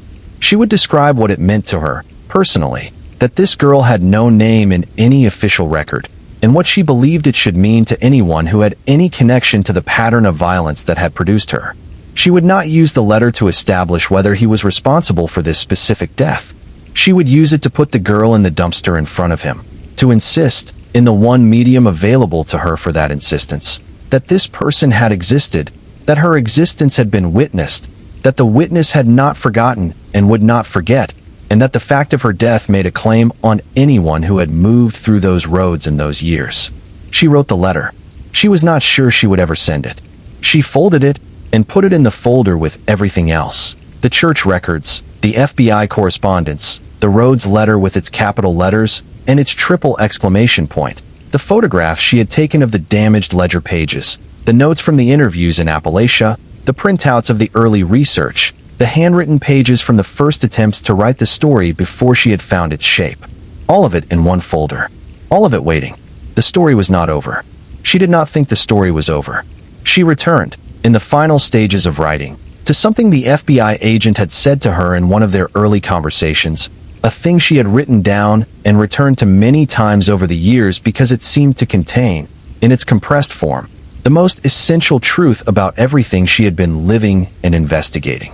He had said, "The most dangerous thing about the highway predation pattern is not the individual killers. It is the structural silence that allows individual killers to become patterns." She had been thinking about what structural silence means. It means something different from ordinary silence. Ordinary silence is the absence of sound in a room. Structural silence is the presence of an active suppression mechanism, a system of signals and incentives and institutional arrangements that discourages speech about certain things in certain contexts because the speech would be inconvenient for the people and institutions that the system was built to serve. The structural silence around the deaths of women on the highway corridor in the 1980s and 1990s was not maintained by any single decision or any single institution. It was maintained by the aggregate of 1,000 small choices, each individually defensible in its local context, and each contributing to an overall pattern that was, when seen from sufficient distance, a deliberate arrangement rather than a series of accidents. The decision not to investigate a particular case thoroughly because the victim's lifestyle placed her outside the category of people whose deaths generated maximum institutional response. The decision to destroy records after a certain number of years because the storage cost was prohibitive and the case had been categorized as inactive. The decision not to share case files across jurisdictions because interagency cooperation required resources and goodwill that were in short supply. The decision not to fund the forensic analysis of unidentified remains because the budget was limited and the priority list was long, and these cases had been open for so long that closing them had ceased to seem urgent. Each of these decisions, taken individually, was understandable in the circumstances of the institution making it. None of them was, in isolation, an act of deliberate cruelty. But the accumulation of them produced something that was indistinguishable, in its effects, from a deliberate decision to let a certain category of person be killed without consequence. She had been saying this for years now, in different ways and to different audiences, and she would keep saying it, not because she expected a simple policy fix that would undo the structural silence overnight, but because the saying of it was itself a form of resistance to the silence, and resistance was what the situation required. The Highway Serial Killings Initiative represented, in this framework, a partial and incomplete, but genuinely important break in the structural silence. It was the FBI saying, formally and institutionally, "We have noticed a pattern, we are willing to name the pattern, and we are building the infrastructure to address it." This was not nothing. After decades of fragmentation and indifference, the naming of the pattern was itself significant, even before the pattern was fully resolved. By 2024, the estimates for the number of murders connected to long-haul truckers had reached 850 and were still growing as cases were re-examined with improved technology and investigative frameworks. There were 25 known long-haul truckers serving prison sentences for multiple murders. There were hundreds of cases still open, hundreds of Jane Does still unidentified, hundreds of families still waiting. The work was nowhere near complete, but it was happening. She thought about the girl in the dumpster. She thought about her the way she always thought about her, with the quality of attention that you give to something unresolved, something that is still asking to be finished. She did not yet know if the reopened cases from the corridor she had been investigating would produce an identification. She would wait. She thought about the survivors. Not just herself. The landscape of survivors of the highway predation pattern was larger than she had initially understood, larger than she suspected most people knew. Shauna Holtz, the 18-year-old who had been held in Rhodes's truck and had survived and had tried to report and had been failed by the system, had carried her experience forward in ways that investigators had documented. The unnamed woman found shackled in Rhodes's cab in April 1990, the woman whose discovery had finally stopped him, had been a survivor. There were others, women who had been in those cabs and had gotten out, through luck or quick thinking or the word run or some other accidental grace, and who had then lived their lives carrying the thing in their chests, managing it, surviving it a second time in the years after. Some of them had told their stories. Many had not, for the same reasons she had not for so long. The calculation about being believed, the fear of the institutional response, the weight of the shame that is not theirs but lands on them anyway. She thought about what it would take to build an environment in which those stories could be told safely, in which the telling was not an act of exposure, but an act of contribution, in which the institutional response to survivor testimony was reception rather than skepticism, incorporation rather than dismissal. She thought that the answer was something like what she had been doing. Not any one thing, not a single policy or program or initiative, but the sustained, distributed work of insisting on the humanity of the invisible people, insisting that they had existed, that their experiences were real and documented and worthy of institutional attention, that their survival was not evidence of complicity and their victimization was not evidence of deserving. Insisting, over and over and over, in the face of the structural silence and all the small decisions that maintained it. She thought about what it had cost her, not in an accounting sense, not totaling up the hours and the miles and the conversations and the document revisions and the FBI calls and the trips to Appalachia and the standing in the church graveyard. What it had cost her was something harder to quantify. The reopening of the drawer that she had kept carefully closed for years, the re-entry into the road and the truck stops, and the cab and the knife, the sustained proximity to a horror that she had worked hard to put at a survivable distance. Doing the work had required her to inhabit the experience again, not fully, not in the way that therapy or formal psychological treatment sometimes requires, but enough. Enough to remember it with the clarity the writing demanded. Enough to feel, in her body, the resonance of the memories she was working with. This had not been cost-free. She would be honest about that. The years of investigation and writing and testimony had been the most important work she had ever done, and they had also been, at times, the hardest. There were nights when the drawer opened on its own in the dark, and the memories came without invitation, and she lay awake listening to the sound of the highway that exists in the memory of everyone who has spent any significant time on it. The low, continuous roar, the diesel, the lights moving through the dark, and she felt 15 again and alone and running, and the trees were around her, and she did not know what was behind her on the road. She managed those nights. She managed them with the same tools she had been managing difficult things with for her entire adult life. The deliberate return to the present, the inventory of the room she was in, the particular grounding techniques she had developed over years of practice. The drawer, eventually, closed again. And in the morning, she went back to the work. This is the thing about telling the story of invisible people. It requires you to be willing to become visible in ways that are not always comfortable. To put yourself in the story in a way that a comfortable life, a normal life, a life that has moved past the road and the truck stops and the cab and the knife and the girl in the dumpster, in a way that a life like that would prefer not to require. You become the vessel through which the invisible pass into visibility. You hold the memory and you make it accessible, and you keep it from being destroyed by the archive clearances and the leaking roofs and the built-over parking lots. You are the document. She had been the document for years now. She was still the document. She thought about the conversation she had had with the woman at the diner in Appalachia who had said nobody really asked about them. She thought about how different that woman's experience of those years might have been, how different all their experiences might have been, if someone had been asking. If the questions had been asked continuously and urgently rather than briefly, and then let go. If the institutional architecture had been built to sustain the asking rather than to let it fade. She could not change that for the past. The past was fixed in the way that pasts are fixed. What happened happened, and the limitations of the response are documented now in the case files, and the damaged ledgers, and the numbered stones, and they cannot be undone. But the future was not fixed.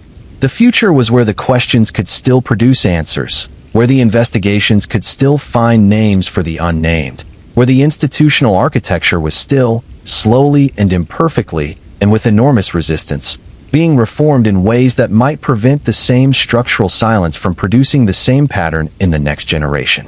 She had contributed to that. She would keep contributing to it. She was the document, and the document was not finished. This is what she knows about memory, after all of it. She knows that it is not a recording. She knows that the most precise thing she can say about what she carries from those years is not "this is what happened exactly," but "this is what I know happened," which is different, smaller, more honest. She knows that the cab and the knife and the word are real, that they happened, that the body knowledge of them has not faded in the decades since, even when the specific details have shifted and reassembled with each iteration of remembering. She knows that the girl in the dumpster was real. The convergence of memory and her father's confirmation and the church records and the FBI's reopened cases have given her enough to stand on, enough to say, she existed, something happened to her. She deserves better than the record has given her. She knows that the uncertainty is not a weakness of the testimony, but an honest feature of it. She is not going to stand up and say Robert Ben Rhodes was in that cab, because she does not know that with the certainty that a declaration requires. What she knows is that she was in a cab with a man who had the quality, the specific, recognizable, unforgettable quality, of the thing that Robert Ben Rhodes was, and that the thing she encountered was real, whether it was specifically him or some other iteration of the same evil, operating in the same space, in the same years, on the same roads. She knows that the roads were full of them. Not one man, not one predator in one truck, but a pattern, an ecology of violence enabled by an ecology of indifference, sustained for years by the structural silence that the FBI's initiative was finally, in the first decade of the 21st century, beginning to break. She knows that for every Robert Ben Rhodes who was caught and convicted and sentenced to life without parole in a maximum security prison in Chester, Illinois, there were others who were never caught, whose names never appeared in a case file, whose crimes remain embedded in the cold archives of the missing and unidentified, waiting for the DNA technology and the investigative will and the institutional attention that has still, in many cases, not arrived. She knows that the invisible people were not invisible because they were small or unimportant or less than fully human. She knows that the invisibility was produced, maintained, renewed in every generation by the decision, made in policies and budgets and cultural assumptions, and the casual contempt embedded in the word lot lizard, to look past a certain category of people when the looking would require a reckoning with conditions that the comfortable world preferred not to reckon with. She knows that she was one of those people. She was a 15-year-old girl standing at the edge of a parking lot in the rain watching a crowd gather around a dumpster, and she was in the invisible category, and she kept walking, and she is alive. She knows that the girl in the dumpster was also one of those people, and she does not know her name, and she has not stopped looking. Robert Ben Rhodes is alive, as of the last confirmed reporting. He is serving his sentence at the Menard Correctional Center in Chester, Illinois, life without the possibility of parole, the sentence imposed in 1994 for the first-degree murder of Regina K. Walters. He wrote a letter with capital letters and a triple exclamation point.